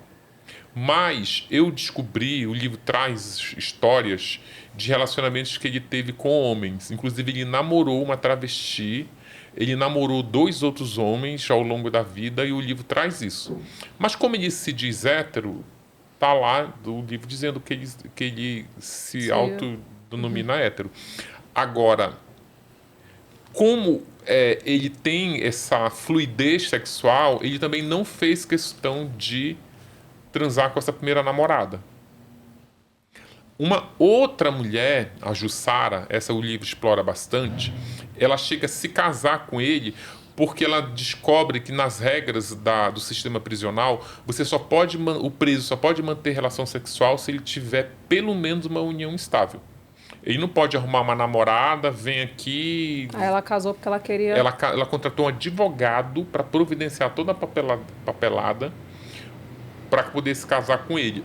O Francisco, o livro traz a história de que ele também queria se casar com ela por ambição, porque ela tinha posses e tal, ela tinha comprado um terreno lá perto da penitenciária, havia um certo interesse dele nela, ela não só dava dinheiro para ele, como ela meio que sustentava a família dele fora da cadeia, ajudava com compras, fazia compras no mercado, ou seja, tinha um interesse financeiro. Só que aí depois que ela se casa, que eles providenciam toda a papelada, o advogado entra com um pedido para ter a visita íntima. A direção da penitenciária poderia autorizar, já que ela era casada com ele, mas o diretor fica com receio e fala assim, olha, só se o juiz da execução da pena autorizar. E aí eles vão pedir para o juiz fala assim, olha, eu só autorizo depois que uma psicóloga conversar com os dois separadamente e essa psicóloga trazer um laudo, dizendo... Que rolê, hein, gente? Só que aí a psicóloga, ela dá um laudo assim, desfavorável. Fala, olha, eu sugiro que não tenha encontro íntimo. E aí o juiz não autoriza. Gente, quando o juiz não autoriza... Essa mulher, que ela quebra tudo, assim, quebra tudo. Aí ela manda uma carta pro Francisco dizendo, olha, eu estou terminando o relacionamento, eu vou revogar a nossa união estável porque eu não consigo namorar sem transar. E aí o maníaco fala assim, não, então tá, então vem aqui pelo menos se despedir. E aí ela vai se despedir, eles tentam dar um abraço assim por uma grade, não sei se era a grade do parlatório, e aí ele tenta dar uma mordida nela. Meu Deus... Ele tenta dar uma mordida e a mordida, ele erra ou ela se afasta e aí tem só aquele barulho da oclusão do dente, assim, toque, assim, perto dela. E ela sai de lá, vai reclamar lá pra outra. Nossa, ele é violento, né? Jura? Nossa, ninguém reparou. Não, gente. Olha, quem tava certa? A psicóloga. A psicóloga. A psicóloga tava coberta de razão. Se a psicóloga tivesse dado, a gente estaria falando o que aqui agora. Errada foi quem? Se ele tivesse feito alguma coisa. Errada foi quem? A psicóloga que autorizou. A psicóloga que é uma doida e deixou. Na verdade, nem dá pra atribuir nem qualquer tipo de culpabilidade para uma psicóloga, mesmo se ela autorizasse, porque a decisão final é do juiz. Ah, sim. A psicóloga ela dá um parecer. O juiz pode ou não acatar o parecer. Ô, gente, mas se ela não autorizou, ela sentiu que ele ia fazer algum babado, hein? Agora, qual psicólogo vai... Sei lá, gente. Olha, eu tô chocada com essa história. Porque ela conversa com... E tem um laudo dela no livro completo, assim, bem destrinchado dos motivos... Calma que eu vou chegar lá, eu vou ler tudinho, que eu sou curiosa. Primeiro que eu contei a história rapidinho, mas essa história ela se desenrola em meses e meses. Manda uma carta, vem pra cá, vai pra lá. Tem uma outra coisa também, essas mulheres são tão determinadas que ainda tem uma outra regra que dificulta o contato dessas mulheres com o maníaco. No sistema prisional aqui em São Paulo, o preso só pode receber visita de parente de primeiro grau ou cônjuge. Se não, vê só, primeiro grau nem é irmão, primo, filho e o cônjuge. Se a tua lista estiver vazia, não tiver ninguém te visita, aí eles abrem exceção para amigos. Porque dentro do projeto de ressocialização, tu precisa estar em contato com o mundo externo. Tu tem que ter visita. Então, se você não tiver, se a sua lista estiver vazia, a gente pode colocar amigos. E o que essas mulheres faziam? Elas, por exemplo, uma delas que descobriu que o maníaco estava lá na lista mãe e o pai. Estava na lista de visita deles. Só estava visitando a mãe, o pai já tinha até morrido. E aí a mulher chega, eu quero visitar o Francisco. Não pode, que a lista dele tá completa. Aí a mulher procura a mãe. Chega lá, olha, eu estou namorando seu filho, tá aqui as cartas que ele me escreve. Quanto a senhora quer em dinheiro para sair da lista, para poder liberar o acesso? Gente, chocada estou. Que maluca, gente. Meu Deus. E aí ela diz, eu quero tanto, e aí ela entra lá e começa a namorar. É muito babado. A mãe aceitou ainda. A mãe aceita. Mas olha, eu nem julgo essa mãe, viu? Porque a vida dela ficou destruída por conta do maníaco. É verdade. Ela mesma diz assim, olha, eu não consigo, é helicóptero de televisão aqui, toda hora me mandando, as mulheres procurando o processo de descoberta do maníaco, a caçada ao maníaco, o julgamento dele, destruiu a vida. O pai dele morreu, foi definhando, sabe, uma mistura de depressão, de violência psicológica, de desgosto, de pressão da polícia. O cara tinha umas doenças lá, a imunidade dele caiu, ele morreu um pouquinho antes. Eu não lembro agora se ele morreu antes ou depois do julgamento, acho que foi um pouquinho antes. Ele nem chegou a ver o julgamento do filho. Tu gostou do filme? Do maníaco? Não. Então vamos todo mundo bater palma. Ninguém gostou. Eu já tinha prometido que eu não ia mais nem falar desse filme, mas só dizer que eu gostei também, eu não esperava que você perguntasse. A pessoa escreve um livro com riqueza de detalhes, né, Renato? Eu também não gostei, Ulisses. Eu achei eu achei que ele vai por um caminho que não tinha a menor necessidade de ser. Tinham tantas coisas factíveis para falar ali, e ele foi pegando um caminho de ficção que não mostra o que realmente deveria mostrar. Eu não me sinto muito à vontade em criticar por ter escrito a biografia do Maníaco, e aí eu acho muito que não tem como tu comparar um universo biográfico com um filme de 2 horas, né? Tipo, num livro que abre o mundo. Mas tu não tá criticando não, quem tá criticando é a gente. Né, Renato? Eu achei bem ruim. Deixa pra lá, tu não precisa nem comentar. Eu achei bem ruim. O que me incomoda muito é a ficção, a jornalista. Porra, é o que incomoda todos. Porque não tem a menor necessidade daquela uma figura ficcional quando você está contando uma história real. Pois é, por exemplo, ela entra ali como para representar as vítimas, né? Você vê que ela tá... Só que o que me incomoda mesmo é a falta de realidade em... Uma jornalista não investiga soluciona um crime como eles tentam emplacar, tipo, são policiais. A história da investigação é interessante, então era muito melhor colocar um delegado do que uma jornalista. Sim. E fora outras coisas, a menina trabalhava num jornal sensacionalista popular de polícia. No final se recusa a entrevistar o cara, nenhum jornalista recusaria. Jamais.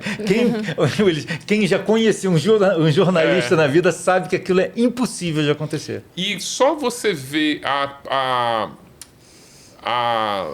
dinâmica das vítimas, eu acho muito mais interessante a relação delas com o caso do que com o jornalista. Sim. E tu sabe que se quisessem fazer a história, se quisesse colocar jornalista no filme, a confissão do Francisco é arrancada por uma jornalista da revista Veja, que é uma história sensacional, muito melhor do que essa ficção que eles inventaram.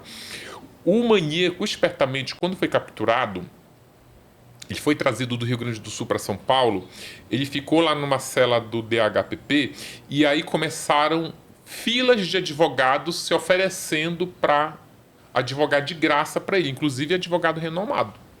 E aí o delegado foi com ele, olha, tem um monte de advogado aí, porque você não tem advogado. Espertamente ele falou, olha, eu só vou atender advogadas mulheres. Porque como ele matava mulheres, ele achava que era melhor ser defendido por uma mulher. E aí ele foi entrevistando só as advogadas. Uma delas, que aqui acabou pegando o caso, é a Maria Munhol, que ela até faleceu recentemente. Maria Elisa Munhol, que era uma advogada bem conhecida. Essa advogada, ela monta uma equipe de mulheres. Tinha, inclusive, algumas advogadas mulheres que indicaram para ela nem conhecia ainda.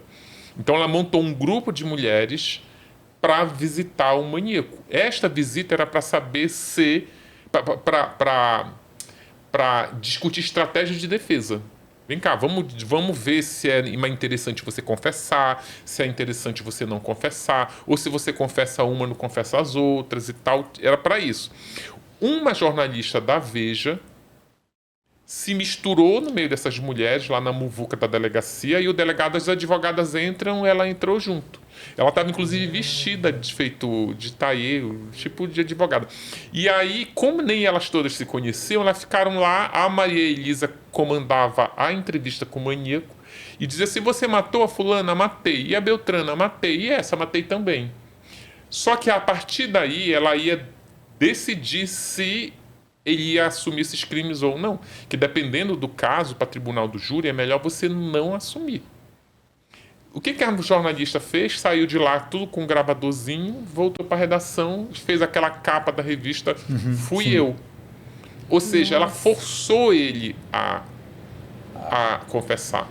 E a forma como ela entra, que inclusive é questionável, mas às vezes tu pode querer saber, mas se em busca da verdade cristalina ela não fez o correto, quer discutir essa ética? Bora discutir. Mas ela teve um papel... Outra mulher, né? Você vê, outra mulher teve um papel fundamental. Eu achei incrível. E arrancar essa é a melhor história. Com certeza. Muito melhor do que aquilo que eles puseram lá. Não muito melhor. Nossa. Às vezes as pessoas inventam umas coisas que não tinham que inventar, estava tudo certo. Já estava tudo redondinho. Mas aí deixa eu fazer também uma observação. O papel do advogado do diabo também... que a gente não gostou do filme, a gente já bateu esse consenso. Mas eu sei também que, às vezes, o criativo, principalmente o roteirista, quem está criando ali, ele esbarra em problemas jurídicos. Sim. De contar história de pessoas que estão vivas, sabe? Tipo, mesmo você trocando de nome, tem outras questões mais sensíveis que podem servir de obstáculo para eles optarem em fazer um roteiro 100% ficcional. Não, faz todo sentido, né? Faz sentido. Mas não foi bom. Essa é a questão. Vamos falar da Flor de Lis? Vamos. Vem cá, como que ela conseguiu enganar tanta gente? Olha, a Flor de Lis, ela é um produto do Anderson, da vítima, do pastor Anderson, que foi o marido que... Porque o Anderson, ele sempre foi ambicioso, ele entrou na família da Flor de Lis namorando a filha dela, a Simone. Eu tinha lido em algum lugar que ele era filho adotivo dela também. Era. Na verdade, é assim, ele adota ela, ele é, eu acho que é o número 3, é o filho número 3 que ela adota. Aí ele começa a namorar a Simone. E a Simone começa a falar bem dele pra Flor de Lis. E aí a Simone termina o namoro com o irmão para namorar um outro irmão que chegou lá. E aí a Flor de Lis começa a namorar o Anderson. Ou seja, o filho que virou genro virou namorado. É complicado, mas é isso, né? É isso aí mesmo. E aí, este rapaz, que na época tinha 14 anos, ele já era visionário. A Flor de Lis, ela ficava adotando crianças para cacifar, para ser pastora numa igreja, na Assembleia de Deus. Só que ele descobriu, olha, a Assembleia de Deus não ordena pastora, só pastor. No máximo onde tu vai chegar é uma esposa de pastor. E aí ele queria ser o cantor, ele queria ser o pastor, ele queria ser o deputado federal. Só que aí ele não tinha carisma, nem talento para cantar ou para pastorar que a Flor de Lis tinha. Na Assembleia pode ser pastor sem fazer teologia? Pode, né? Pode. Mas aí ele viu que nem o nível de ambição deles é tão grande que aí ele não consegue ser pastor porque ele não tem carisma. O pastor tem que ter carisma, principalmente em igrejas onde tem muito movimento de fiéis, como no Jacarezinho na época, São Gonçalo também. E aí o que ele faz? Ele canaliza para a Flor de Lis todos os sonhos que ele não conseguiu realizar. Transforma ela numa pastora de sucesso, monta o próprio ministério com o nome dela, que isso é uma coisa quase impossível. Você, numa comunidade super populosa, você ter um ministério com teu nome letreiro lá na frente e lotado. Vira deputado que ele queria ser, ela faz a campanha dela. E é uma coisa tão absurda que em todos os santinhos, ou nas faixas que eles botavam lá, botava sempre a foto dele para ver se ele pegava carona na popularidade dela. Tenta gravar uns discos lá de música gospel, não emplaca. E aí chama a tua mulher, canta melhor, traz ela aqui. E aí ele vai transferindo todos os sonhos para ela. Então, tipo, ela não tem como... A Flor de Lis não tem esse mérito todo dela sozinho, sabe? Era tipo Xuxa e Marlene Matos, assim. Um não vive sem o outro. Entendi. Só que aí o que acontece? Quando a Flor de Lis quis para ela o poder da vida dela, tipo, eu quero administrar meus bens, quero administrar o meu mandato de deputada federal, quero administrar a minha vida, ela diz assim, não tem como se eu não matar o meu marido. Ela achou, mas que ainda tinha um outro porém.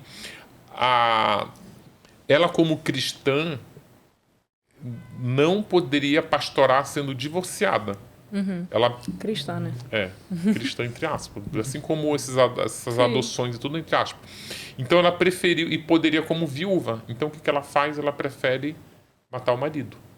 Gente... pesado, essa história é muito chocante, cara. Eu acho a Flor de Lis a história mais louca, né? que tem de todas as 4 da Flor de Lis. Tu acha? A Flor de Lis é surreal, assim, você não... Sabe o que eu acho pior de tudo? É que eu lembro que quando ela foi presa, o pessoal na internet, os fiéis, que eu tenho pena, mas assim, eu acho surreal. O pessoal defendendo, não, você vai sair dessa, a gente sabe que você não fez isso. Dá a volta por cima, que é a você música vai dela. dar a volta por cima. Eu fiz a trend com essa música. Na Flor de Lis ainda tem umas coincidências que as pessoas acho que as pessoas não verificavam as coisas. Por exemplo, tem a famosa ida dela na Ana Maria, que ela fala, eu tenho 50 filhos. Aí, tipo, não tinham 50 filhos. Ali ela poderia ser desmascarada. Poderia ter acabado ali. Mas sempre tem uma coisinha que alguém podia ter pego. Mas E ela nunca lábia pega. dela. Tu lembra dessa história? Essa história era o seguinte, a Flor de ela virou pauta na Ana Maria Braga porque ela era mãe de 50. E aí a produtora, eu conversei com a produtora do programa da época.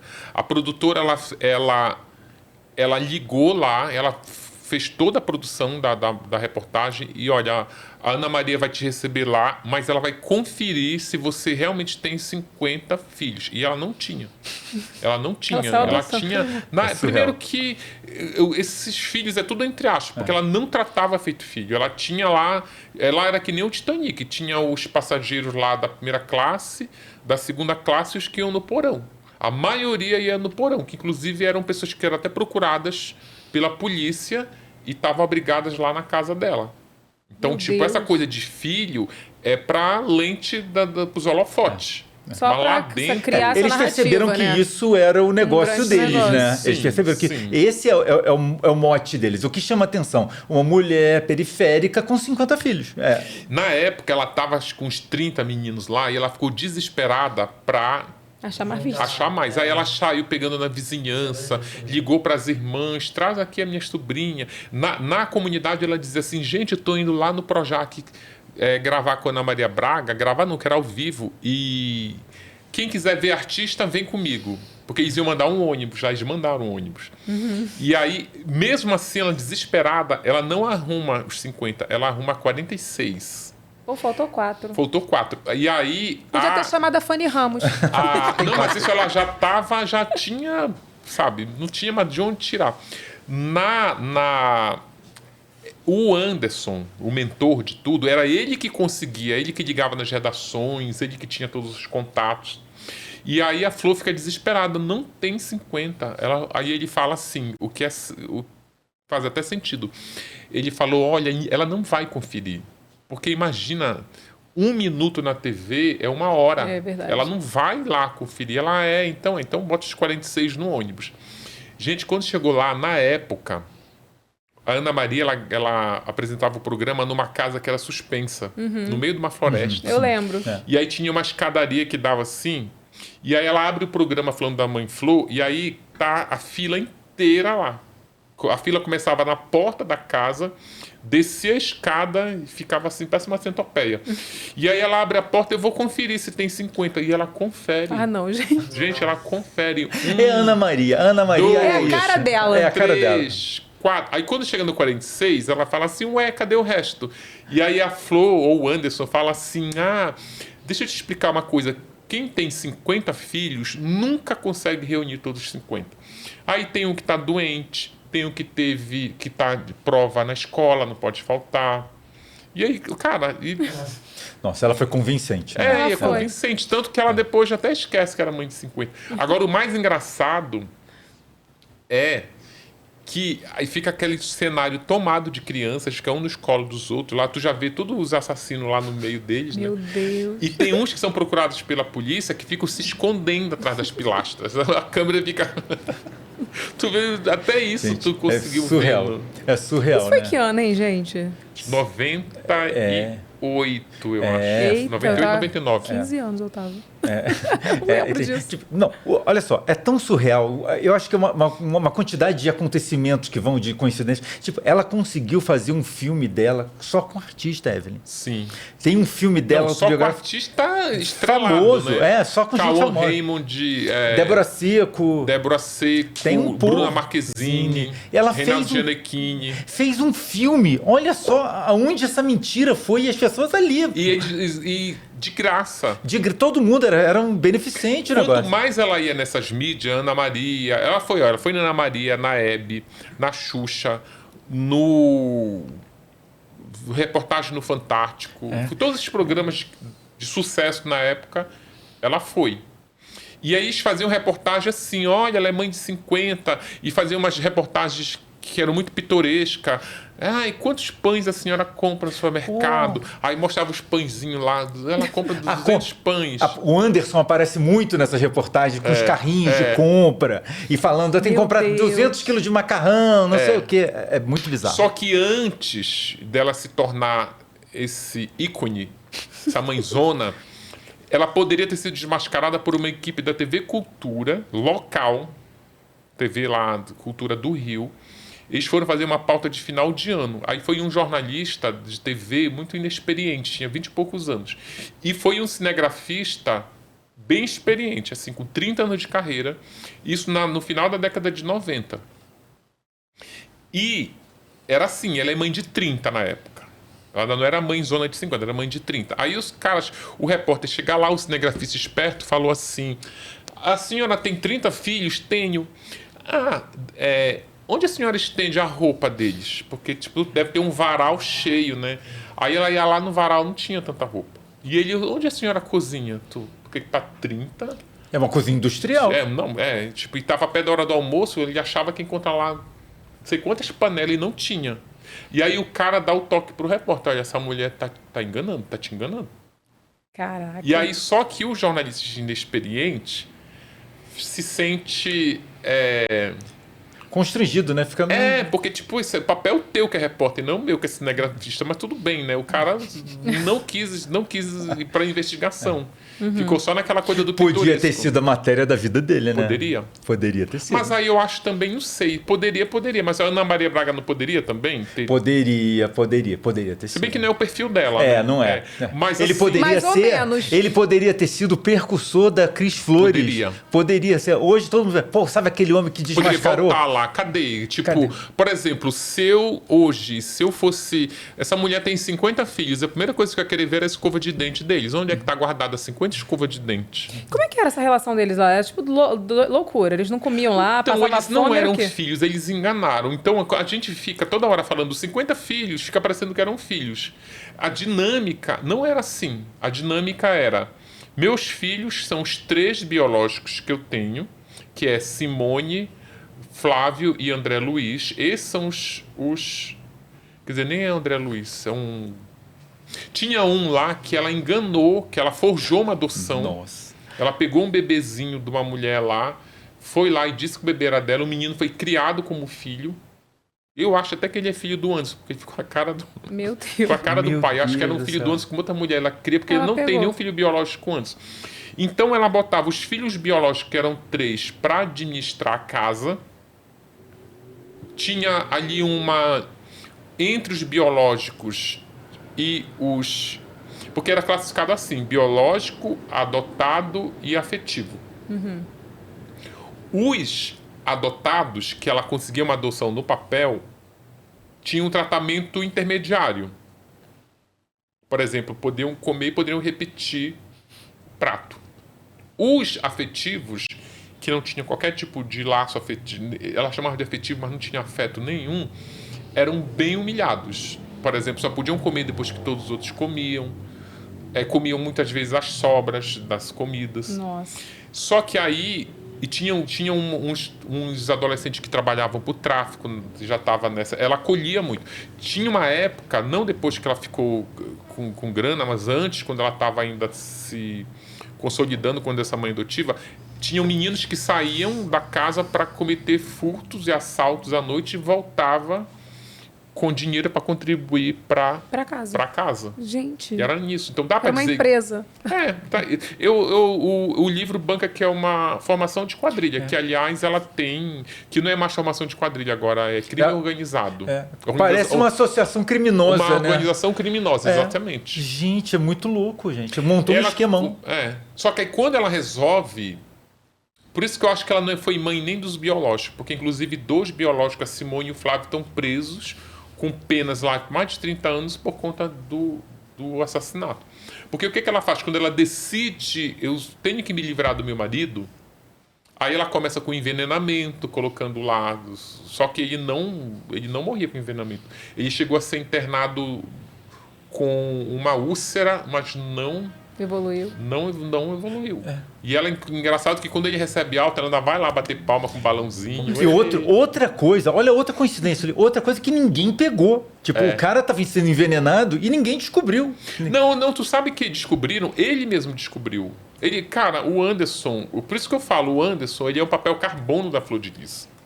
Se você vive numa família dessa em que tá todo mundo cometendo crime, se tu descobrir mais um crime lá, tipo, o que aconteceu? Ele deu para alguns filhos um tablet. Na verdade, ele trocava de tablet e o tablet usado ele dava para o outro, ia dando. Lançou o tablet novo, ele ia passando. Então ali já tinha 5 filhos já estavam com tablet que tinha sido dele. Se tu der esse teu tablet para mim, ele vem com todas as tuas configurações. Se tiver espelhado, se no teu novo tablet tu mandar uma mensagem pro Renato, eu recebo ela aqui no tablet que tu me deu. E aí um filho começa a mandar mensagem, olha, ele comeu o franguinho envenenado, mas não morreu. E o outro responde, nossa, ele é um touro. Meu Deus! E aí ele vê lá isso. Ele chama um dos filhos, que porra é essa? Ele disse, estão tentando te envenenar. Então falaram pra ele. Falaram. Não precisava falar, ele viu. Ele viu. Estava provado, estava gente, escrito. Olha só, peraí, é porque a gente falou disso, mas a gente não falou de uma outra coisa. Porque tinha também um babado dela ter relação com os filhos. Não tinha um negócio desse? Tinha, mas é porque, porque não era filho. Mas não teve porque se for contar, o próprio Anderson já tinha sido filho dela. Mas olha só, com os filhos biológicos não, né? Não. Ah, okay. Biológico, e os filhos biológicos não era filho do Anderson, não. Era filho de outro homem. Filho de um outro pastor lá, era. De um outro cara. Gente, morreu o pastor? Que B.O., porque pode cara. ter sido. Não, o outro não. O outro fugiu antes. Ele também era criminoso. Por exemplo, ele lavava dinheiro. Ele usava, ele pegava dízimo, contribuições na igreja de forma irregular e lavava. O primeiro marido? O Anderson. Ah, tá, senhor. Não, e aí ele levava marido. dinheiro vivo para casa. A família sabia. E uma das filhas adotivas rouba 5 mil reais dele. Então, e aí ele descobre, ele faz lá, expulsa a menina de casa, faz o escarcéu, a Flor pede que ela era a principal aliada da Flor lá, expulsa a menina de casa, não quero essa ladra aqui dentro de casa. Quando ele descobre que estava envenenando ele diz, foi a menina, a Marzi, o nome dela, foi a Marzi, que me envenenou porque ela me roubou. E aí ele faz uma grande reunião familiar. Gente, eu não tenho sido um bom pai. Chama a Marzi de volta. Eu estou perdoando todo mundo. Tá, nananana, e ele acha que isso é suficiente para impedir o plano de executá-lo. E não é. Não é. Só que aí, o que a Flor tentou fazer no início? É o Titanic, né? Eu estou aqui na primeira classe com meus filhos biológicos, tem a classe intermediária onde estão os adotados e tem os afetivos que é a escória, segundo ela. Quem eu vou regimentar para matar meu marido é a escória, porque inclusive tem traficantes, tem gente sendo procurada pela polícia. E aí ela bota a Simone, que é filha biológica da primeira classe, para administrar o plano. E ela diz, olha, quem é lá o mais criminoso? É o Lucas, que inclusive é traficante do Comando Vermelho. Então chama o Lucas, diz que eu mandei o Lucas matar o Anderson. Aí a Simone vai lá, olha, a mãe Flor mandou você matar o Anderson. E aí ele vira e diz assim, não, diz pra mãe Flor que eu sou traficante, não assassino. Meu Deus. E aí o plano, e aí daqui a pouco chama o outro, compra uma arma, compra não sei o quê, e envenena, e faz aquilo outro lá. Aí o Flávio, que é o segundo filho biológico da Flor de Lis, ele fala assim, quer saber, esse crime tá uma lambança. Pega uma arma aqui, me dá uma arma. Mãe Flor, leva o Anderson para dar uma volta. Chega aqui de madrugada, quando ele chegar, ele é executado. E é o que ele faz. Só que assim... Ele tentou organizar de uma forma bem precária, né, coitado? Poxa, nem pensou. Caramba, cara, é surreal, né? É surreal. Mas, cara, olha que mãe é essa que... Não é, né? Não, Agora o detalhe é que ela nega, né? Ela nega. O Anderson, o Flávio assumiu, ele é réu, confesso. Mas ele não incrimina a mãe. Aí a mãe nega, não sou, eu não fui. Tem aquela cena do documentário, que é uma cena patética, que ela vai pro túmulo tentar arrancar a lápide do marido. Vem, ela chamava ele de Ney. Vem, Ney, dizer quem te matou, que eu te amo, não sei o quê, minha vida ficou bagunçada depois que você se foi. Só que aí o que acontece? No tribunal do júri, Cara, ela pegou 50 anos. A Suzane mandou matar 2. O pai e a mãe pegou 40. A Elise Matsunaga matou, esquartejou o marido, pegou 16. A Flor de Lis pegou 50 anos sem confessar. Cara, muito louco. Ela não confessou. Ela não viu a Carminha, né? Ela sempre inspirou. Neg. Nossa. Mas Cara- aí no tribunal do júri, eu falei pra advogada, era melhor ela ter confessado, mas ela não confessa por conta da religião. Ela é uma fanática religiosa. Uma fanática maluca que ela é. Deus me defenda. Tipo, ela não seria aceita, porque ela acha... Uma vez ela quando lançou a capa do livro da Flor de Lis, que a capa ela tá horrorosa, na capa tá até com um pá de chifre na... Quando lançou essa capa, ela ficou muito puta. Ainda não tinha lançado o livro, tinha lançado só a capa. Ela diz que é Flor de Lis, a pastora do diabo. E ela diz que a capa do livro, o título do livro, estava destruindo a única coisa que restou para ela, que era a função de pastora. Que aí ela disse assim, olha, eu perdi o meu marido, ela não admite, eu perdi o meu marido, perdi o meu mandato de deputada federal, perdi os meus filhos, porque eu preso aqui dentro não consigo ver, perdi a minha função de cantora, porque ela não estava recebendo os direitos autorais. A única coisa que restou foi a minha função de pastora, que ela estava começando a desenvolver, recomeçando dentro da penitenciária. Já estava fazendo culto, já estava arregimentando algumas ovelhas lá dentro. E ela dizia, o livro acabou com a última coisa. Cara, surreal. Tem E a algo última- a dizer sobre isso, Renato? Nossa, é um caso, tipo o que mais me surpreende é quanta coisa teve que ser, que ela teve que fazer para alguém descobrir, para dar numa situação que aí agora entendeu? Tipo, é impressionante. Como que tá os filhos dela hoje? Olha, a última coisa que eu soube da Flor de Lis ela escreveu uma carta dizendo que está morrendo na cadeia. Ela está com uma série de doenças lá, um monte. É tipo uma relação, igual aquela música do Titãs lá. Não tem aquela música do Titãs que fica citando umas doenças? Qual a música? Renato não prestou O atenção. pulso ainda pulsa, não tem essa Tem, música? Febre, tifoide, coqueluche, não sei o que. Que fala várias Isso não é doenças. estratégia do... Isso não é estratégia do advogado? Cara, ela sofreu uma queda. Eu acho que não é estratégia, porque ele já tentou fazer com que ela cumprisse a pena em domicílio, alegando prisão humanitária, porque estava cheio de doença. Fizeram uma bateria de exames lá e não deu nada. Só Então. que, mas ela tá... Eu acho assim, por exemplo, se eu fosse preso, eu ia adoecer lá dentro. Primeira coisa que cai é a imunidade. Né? Cai a imunidade, tu não tem atendimento médico lá na hora que você quer. A saúde já é precária aqui fora, imagina lá dentro. Então, ela é uma mulher de 64 anos. Verdade. E ela já teve alguns problemas antes dela se tornar assassina. Eu vi laudos de problemas que ela tinha. Eu acho que acumulou um monte de coisa. Eu fico imaginando uma mulher de 60 anos que pega 64, pega uma pena de 50. Tipo, eu estaria desacreditado na vida. Eu imagino os filhos como que ficaram, né? Porque tinha crianças, tinha menores, menorzinhos. Tinha a casa, eles ficaram na casa. A casa era financiamento da Caixa Econômica Federal, eles não deram conta de pagar, então ela está indo a leilão, eles têm que sair dessa casa. Nossa. Eles estavam passando problemas com comida, então estavam recebendo donativos, porque ela tem muitos fãs, né? A Flor de Lis tem. Então eles ajudam e ela está implorando para sair da cadeia para fazer uma consulta médica. O advogado dela disse que ela sofreu uma queda dentro da cadeia, que ela fraturou ossos da cabeça, do rosto e alguns dentes, que ela não consegue se alimentar direito porque não consegue mastigar os alimentos, e quer fazer uma consulta com um cardiologista. E que teve um AVC também, não foi? É igual a música do Titãs, é muita doença que ela teve. Muita. Ainda tem a coisa do... Gente, muito louco. Insuficiência renal, problemas cardíacos, problemas vasculares, deu um monte de doença. Eu não duvido que ela tenha, mas eu acho que estão potencializando, mas eu não duvido que ela tenha. Porque, de qualquer maneira, independente, é uma situação debilitante, né? É uma cadeia, né? Tipo, você tá, por pior que a pessoa seja, tipo, você tá, tipo, sujeito a acontecer isso com você mesmo. Cara, eu sempre falo, não cometam crimes. É ruim, né?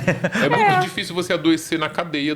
É melhor você adoecer aqui fora. Pois é. Não cometam crimes. Não cometam crimes para não matar alguém, mas a realidade... Caso cometa crime.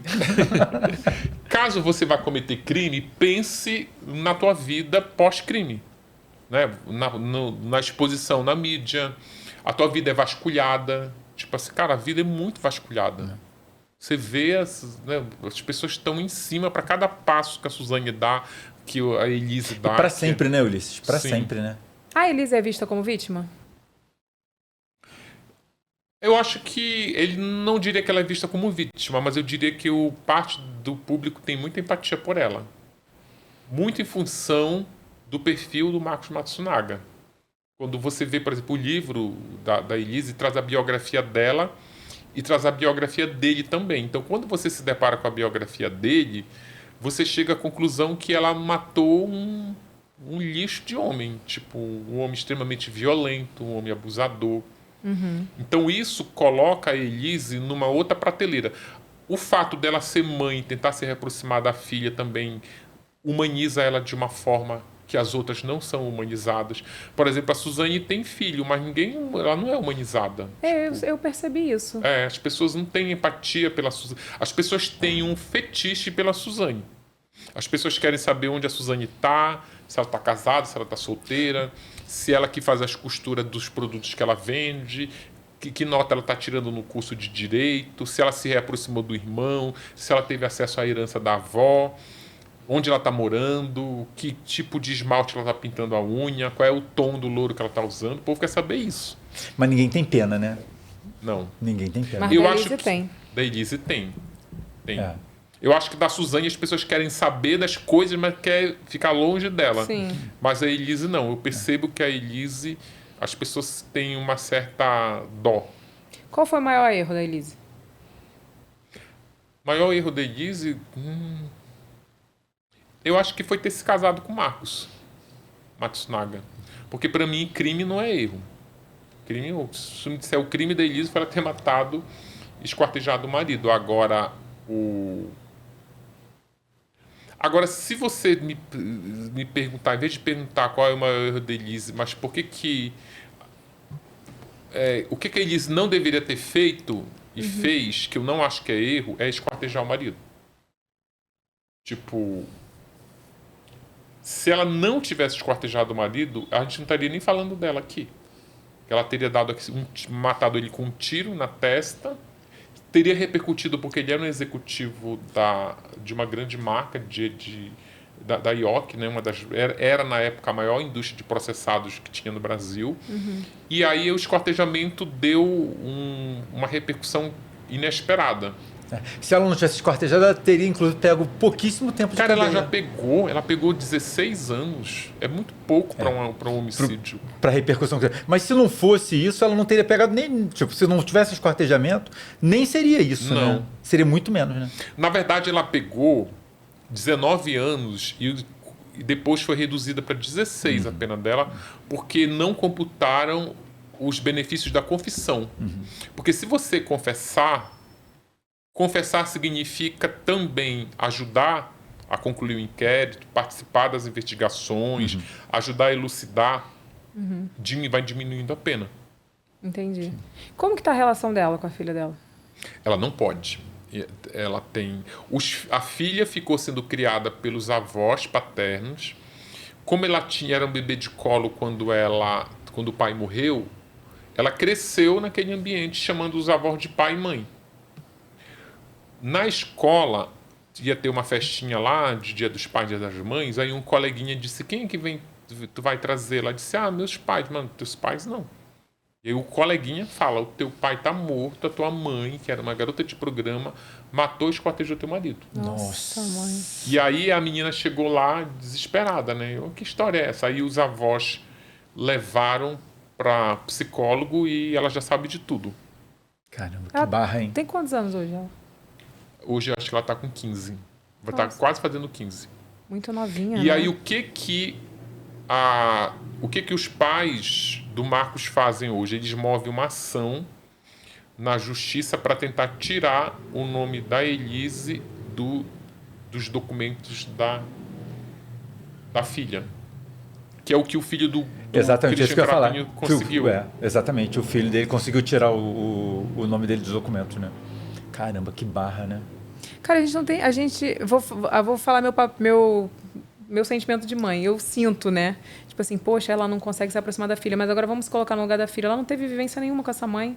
Essa mãe ficou presa há anos, né? E tipo, Nossa, é uma dor horrível, mas tudo tem como você falou, né? Mas ao mesmo tempo ela é mãe da... Mas ao mesmo tempo, tu acha que essa menina não deveria conhecer o passado dela? Acho, com certeza.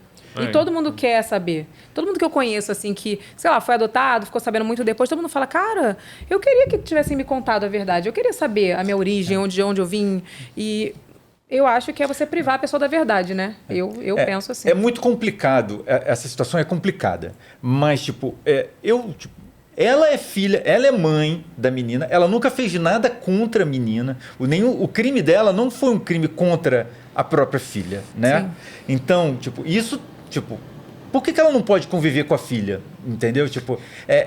Aí tem outras questões, porque a filha é criada pelos pais do marido. Então mas porra, ela é mãe da garota, entendeu? Mas a gente também não sabe se ela quer, né? A gente, é uma coisa que No livro, a Elise Matsunaga, as biografadas eu tenho sempre que procurar, por obrigação jornalística. Estou fazendo sua biografia.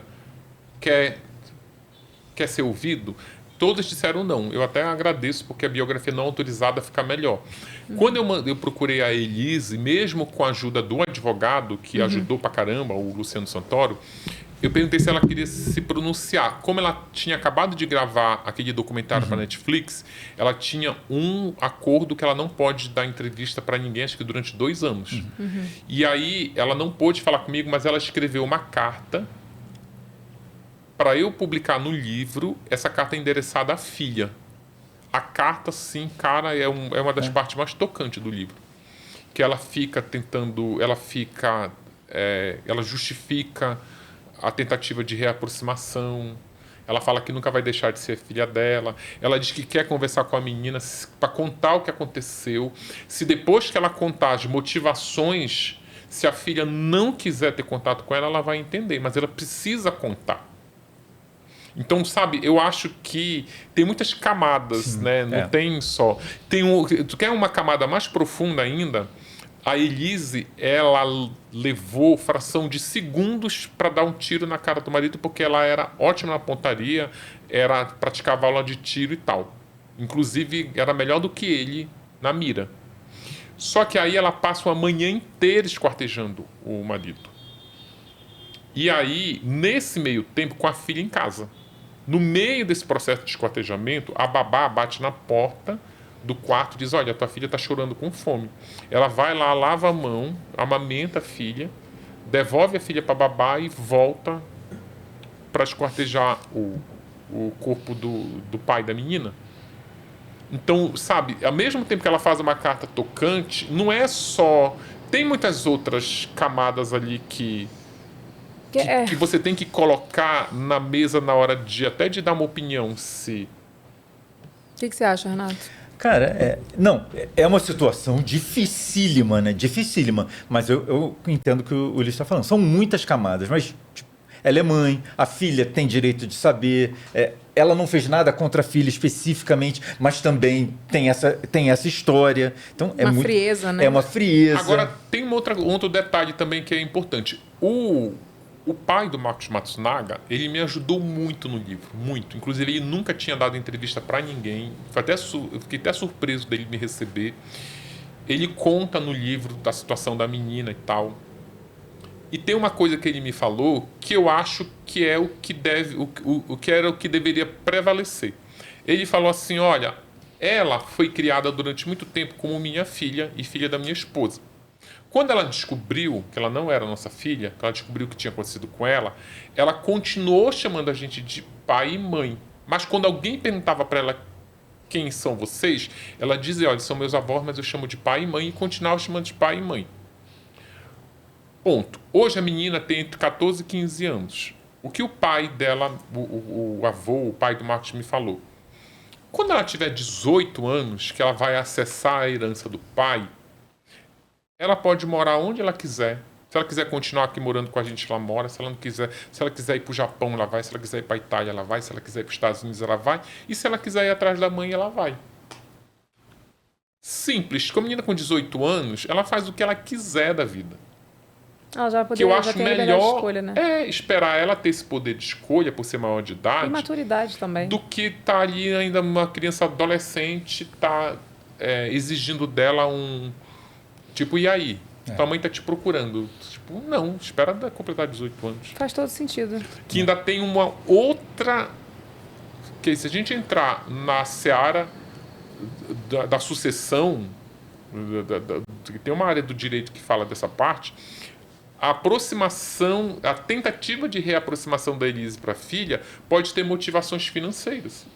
Porque se a filha herda os bens do pai, como ela vai herdar quando completar 18 anos, se esse vínculo de filho e mãe não for cortado, se a menina morrer, a Elise herda, como mãe. Entendi. Então, faz todo sentido. não tem só questões afetivas em jogo, tem questões financeiras também.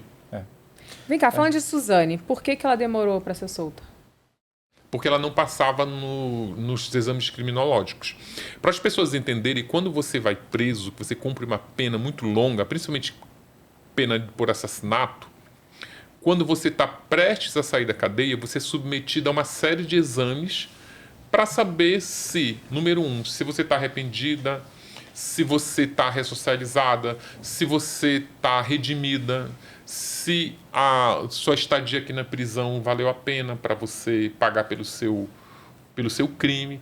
Isso tudo é aferido por psicólogos. Os psicólogos, tendo vários encontros, ele faz um laudo, ele entrega esse laudo para o juiz e o juiz decide se ele migra de regime, ou seja, sai do regime fechado para o regime semiaberto, onde ele fica saindo de vez em quando, ou do semiaberto para o aberto, onde ele cumpre a pena de liberdade. A Suzane, ela nunca provou arrependimento pelo crime que ela cometeu. Ela nunca...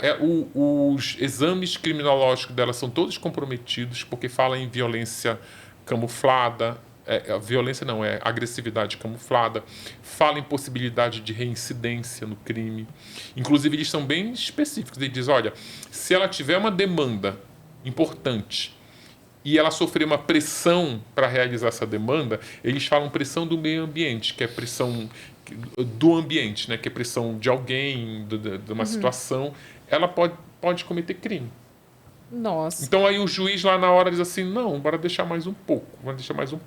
Mas aí começa a ficar incongruente, porque tu tem o Daniel, que já está solto desde 2018, tinha o Christian, que já estava solto desde 2018, o Christian rescindiu e voltou, é uma outra história, mas a Suzane, com a pena igual do Daniel, ela já tinha se passado 5 anos que o Daniel estava preso, que estava solto e ela estava presa. Aí chegou lá que ficou, mais ou menos assim, esperar o quê agora, né? Deram a liberdade para ela. E como que tá todo mundo hoje? A Suzane está casada com um médico, tem um filho, que deve ter agora 1 ano e pouco. O Christian está preso porque cometeu um outro crime, tentando migrar para o regime aberto. E o Daniel Cravinhos é o que tocou melhor a vida, assim, montou um ateliê, customiza motos, capacete, voltou a praticar aeromodelismo, corre com moto velocidade. Está bem estabelecido. Ele acabou de se casar, ele já se casou 2 vezes. O Christian Ele casou com a filha da guarda penitenciária, não foi? Ele se casou primeiro com essa menina, que ela é filha de uma policial penal. Isso. Essa policial penal, tentava se impedir Eu fiz uma entrevista com essa mulher muito legal, logo que o namoro dela terminou, que eu perguntei, mas o que tu viu no Daniel? Ela fala, fetiche. Como a gente conversou antes, só pode, gente. Gente, muito... É muito louco. Pessoa muito doida já. Muito doida, né? E aí ele saiu da cadeia, terminou esse casamento alegando que queria viver uma vida, tinha uma demanda de liberdade muito grande, e aí ele termina esse relacionamento, se relaciona com uma outra mulher, essa mulher engravida dele, que é a Andressa, engravida dele, quando ela estava lá no meio acho que no 6º mês de gestação, e termina com ela para ficar com uma outra que acabou de casar. Gente. É a demanda da liberdade. Gente, ou seja, demanda pra ele tá tendo, né? Demanda tá tendo. Cara, ele está com opção, né? Ele assumiu a criança, pelo menos assumiu. Assumiu. Não queria mais a mulher só, mas a criança Não, assumiu. e ele nem pode.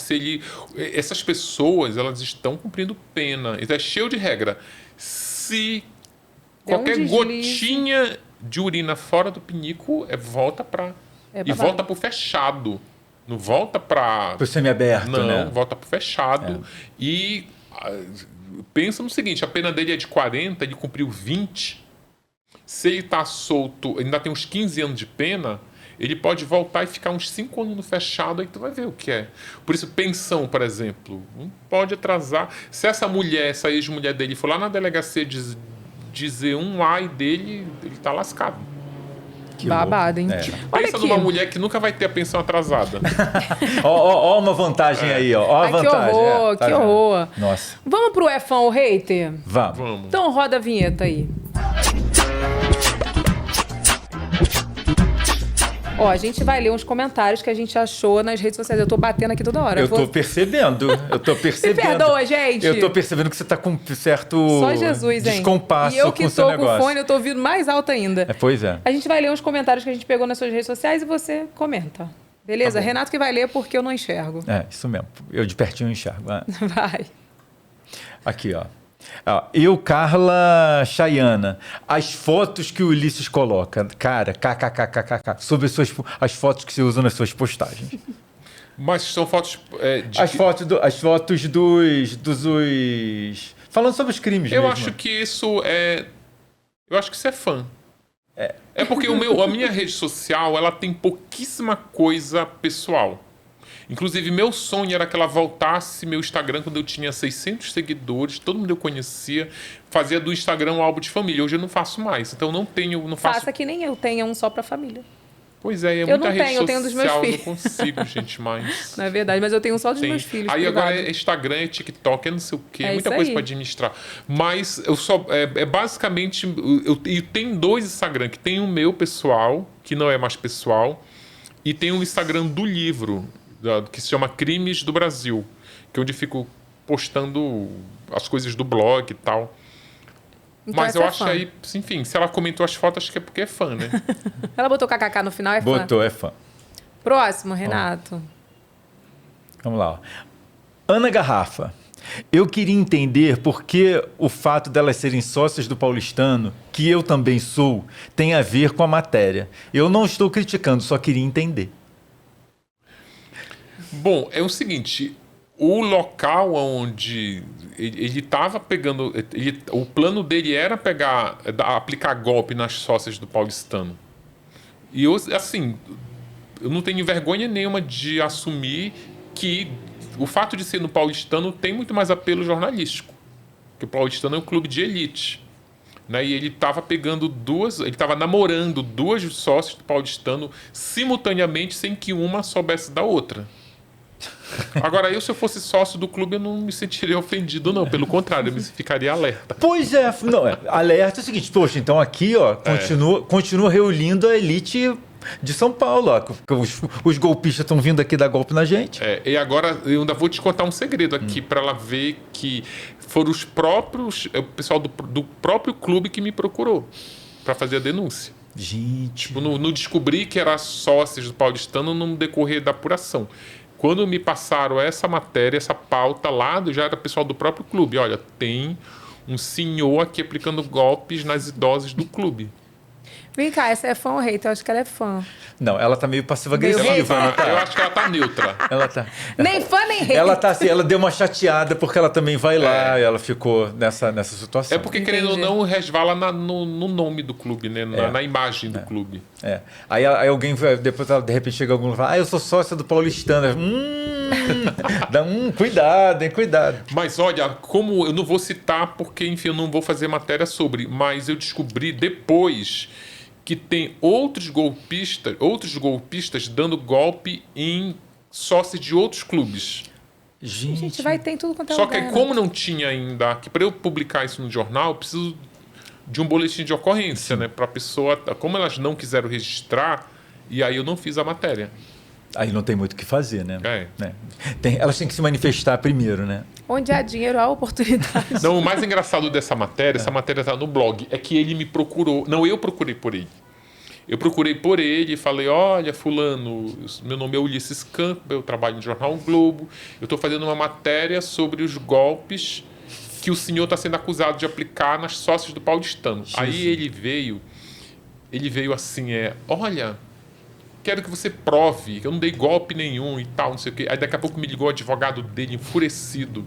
Aí eu acho que eles foram fazer uma pesquisa, né? Tipo, porra, o cara escreve sobre crime, o cara foi lá ler a matéria, aí ele já veio com outro tom, olha, eu queria falar com você para dizer que ele está negociando o dinheiro que ele pegou das mulheres, que uma ela está pagando em suaves prestações, um carro que ele pegou de uma mulher ele já acabou de devolver, bota aí na tua matéria. Mudou completamente o tom. Mas o cara está sendo procurado, esse cara é golpista profissional. Desde 2016 já foi preso lá em Tremembé. Nossa. Ele tem know-how. Tem know-how, É o nosso golpista do Tinder, né? Só que é de outro aplicativo. É do... Qual é o outro aplicativo que tem famoso? Tem. Pior que tá É o dos ricos? Não. Tem o Tinder e tem um outro, pô. Tem um outro. Happn, exatamente. Isso. Não, porque tem um aplicativo que é só de gente rica. Sim. É que a gente não tem, porque a gente Agora não tem o dos crentes agora, já vi. Tem dos crentes? Tem dos Lançaram crentes, essa semana. Jura? Não sei o nome não, mas lançaram. tá. Agora, se você é crente que arruma, Deus me livre, vai Já vir vem com vários... aquela arca do não sei Ai, o quê, que já gente. saiu o pensamento do dia. Vai que já vir saiu o vários flor de lis lá dentro e anda. Eu vi um meme outro dia assim, não sei o que, a igreja é o melhor lugar para você arrumar um namorado. Aí tá a foto da Flor de Lis e do pastor Anderson abraçadinhos. Que horror, cara. Temos um ponto aí, hein? Temos um ponto. Nem vou comentar, bota o próximo. Vamos pro último, ó. Sérgio Viana Júnior. As histórias do Ulisses são sempre as mesmas, mas não consigo parar de assistir. Elas são sempre as mesmas porque eu só consigo lançar um livro por ano. Então... E tem que trabalhar, né? Tem que trabalhar para pesquisa. É porque as pessoas, às vezes, elas esperam, como tem muitos pessoas nos podcasts, que eles fazem comentários sobre crime. Tipo, eles leem e ficam comentários. Eu não consigo. Tanto que quando você me pergunta, você sempre vou embasado nas pesquisas. Uhum. Então, para eu poder falar com propriedade, eu tenho que ler processo, entrevistar, enfim. E aí, realmente, né? Eu acho que o fundo musical veio do nada. A Joaninha parou aqui na porta, ó. Que é isso? Vamos prender. É algum golpista que tem aqui, Gente, pode ter Deus me certeza. Não, mas eu entendo. Mas é isso, eu realmente não tenho... Sabe, quando eu lançar meu próximo livro, eu venho encher Você vai falar de novo sobre outros assuntos, né? É isso aí. Eu vou ler todos e depois eu quero trazer ele de novo, só pra eu falar da minha opinião sobre todos. Ai, meu Deus. Lá vai ela com essa opinião dela. Ó. Olha aqui, quais são os seus próximos projetos?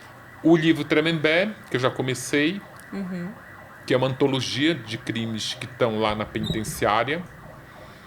A série que vai estrear no Tremembé.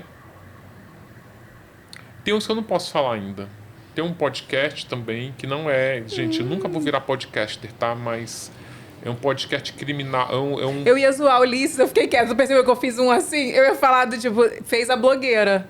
Que é como, vem novidade por aí. Vem coisa boa por aí. A gente falou sobre isso num outro episódio, no último episódio, né? Que a gente fala, a blogueira sempre quando vai lançar uma coisa, ela fala, vem novidade boa por aí. Aí não pode falar, não posso contar ainda. Porque ainda não tá... A gente ainda tá formatando, mas é um audiocast, na verdade. Um audiocast criminal de umas histórias aí. E o livro... Tem um documentário também que eu não posso falar, enfim. Tem projetos. Tem coisa boa vindo por aí. Tem. É porque demora, gente. E fica uma fase que você não sabe se o negócio vira. Sim. Né? O negócio tem que virar. O livro, por exemplo, eu já pesquisei 2 ou 3 livros, 6 meses pesquisando e falar, cara, não virou. Não adianta fazer... Eu me recuso a fazer um compilado de tudo que já está aí. Eu tenho que trazer novidades, certeza. Coisas novas, sabe? Tem que... Por exemplo, o livro do Maníaco do Parque, eu acho que ele é rico por conta... Fala das relações que as mulheres querem ter com o maníaco, explica. vem a questão familiar do maníaco. Então eu preciso ter muitos elementos para compor uma narrativa complexa e não Sim. uma coisa rasa. Porque se as pessoas, também se você tem um caso que as pessoas não querem falar, né? Tipo, você não consegue tirar o que as pessoas têm que falar, também não tem caso, né? Não tem livro, né? Ou então, às vezes, é um caso que eu mesmo percebo que é muito igual ao outro. Sim, também tem isso. Tipo, ainda tem, sabe? Tipo... Enfim, é complicado. O meu maior desafio é trazer novidades, né? Trazer uma narrativa envolvente e sempre um crime de repercussão. Eu ainda fico em dúvida se as pessoas têm interesse em ler um livro de um crime que ninguém nunca ouviu falar, por exemplo. E as pessoas acham que é super fácil, né? Por exemplo, nossa, faz um livro sobre a mulher do bolo que envenenou. Tipo, acabou de acontecer, você acha que já sai um livro dali. Se a pessoa não tiver sido julgada, não tem a menor chance de escrever nada. Dá pra matéria pro blog, dá, porque ela é uma acusada. Sim. Mas você escrever um livro inteiro, colocar a capa da pessoa, a foto da pessoa na capa. Não, tudo pode acontecer. Sim, pode ser inocentada. Exatamente. Bom, então vamos para rapidinho? Vamos lá. Pra gente finalizar, eu vou falar uma coisa que você fala o que vem na sua cabeça. Uma qualidade. Eu acho que eu sou meio obcecado nesses projetos, no livro, tipo... Eu sou obcecado. Eu estava fazendo o livro do Maníaco do Parque, meus amigos nem aguentavam mais que eu só falava dele. Um defeito. Falta de paciência. Qual é o signo que ela inventou? Lá vem ela. Um arrependimento. Eu não sou uma pessoa de se arrepender, não, das coisas. Não Bom. lembro.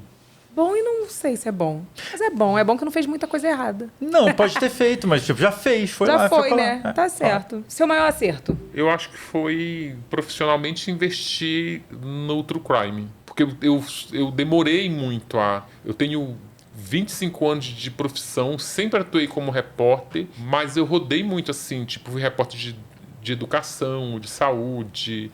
Depois eu fui para Brasília trabalhar com política. Depois eu fiquei repórter de Brasil, sabe? Onde o assunto é mais variado. Aí, quando eu fui trabalhar na revista Veja, em 2014, eu comecei a me especializar ali em crime. Eu acho que foi o melhor acerto, assim, investir. Não vivo sem? Sem trabalhar. Ih, seu amigo, Renato. Renato não consegue ficar sem trabalhar. E um recado para quem tá te assistindo. Recado para quem tá me assistindo. compre meus livros, leia meu blog, assista a série quando estrear. Arrasou. Ulisses, quero muito te agradecer e vou te agradecer presenteando você com o nosso espera um instante, Evelyn, eu esqueci. O quê? O recado. Se eu esquecer disso, eu vou ser deserdado. Minha mãe é a maior fã do Ulisses. Então vai, câmera no Renato momento. Ela já leu todos os livros, ela assiste todos os podcasts que ele vai, ela vai assistir com certeza.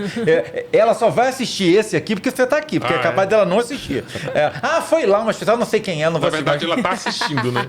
Exatamente. Ela vai consumir. Então, manda um beijo pra ela, que aí senão eu vou ser deserdado. Né? Fala o nome dela. Solange. Dona Solange, um beijo, obrigado pelo carinho e que bom que a senhora leu todos os livros. Porque tem muito fã que não lê livro, viu? Puxando a orelha. Aí já enfraqueceu a amizade do fã, né? Já vou deixar aí o convite para Dona Solange voltar quando o Ulisses voltar aqui. Isso. Ela vem assistir ao vivo. Ih, garota, comigo ela sabe que ela tem moral. Ela tem moral, meu Deus. Olha, eu vou te presentear com o nosso kit personalizado pelo Ateliê das Lopes, que é babadeiro. Pra você lembrar que você esteve aqui, ainda não tá com a logo nova, mas em breve vai estar. E eu queria muito te agradecer por você ter vindo, bater esse papo, viu? Amei. Volte mais vezes, né, Renato? Muito obrigado, isso aqui, né? Isso, pra você. Só pra você lembrar que você esteve aqui, pra você botar suas coisinhas. Tá bom? Muito obrigado. E, gente, é o seguinte: tem o QR Code que está aparecendo na tela aí, é o do canal de cortes agora, meu amor. Você se inscreve lá, que lá a gente posta todo o resumo do que aconteceu aqui. Se inscreve lá, se inscreve aqui neste canal também, nosso podcast toda terça-feira, às 14 horas, mas tem vídeo novo quase todo dia aqui, menos sábado, tá bom? E é isso, um beijo e até o próximo programa. Tchau, tchau. Ela chegou. Cheguei. Evelyn Heckley. Ela chegou. Cheguei. Evelyn Heckley.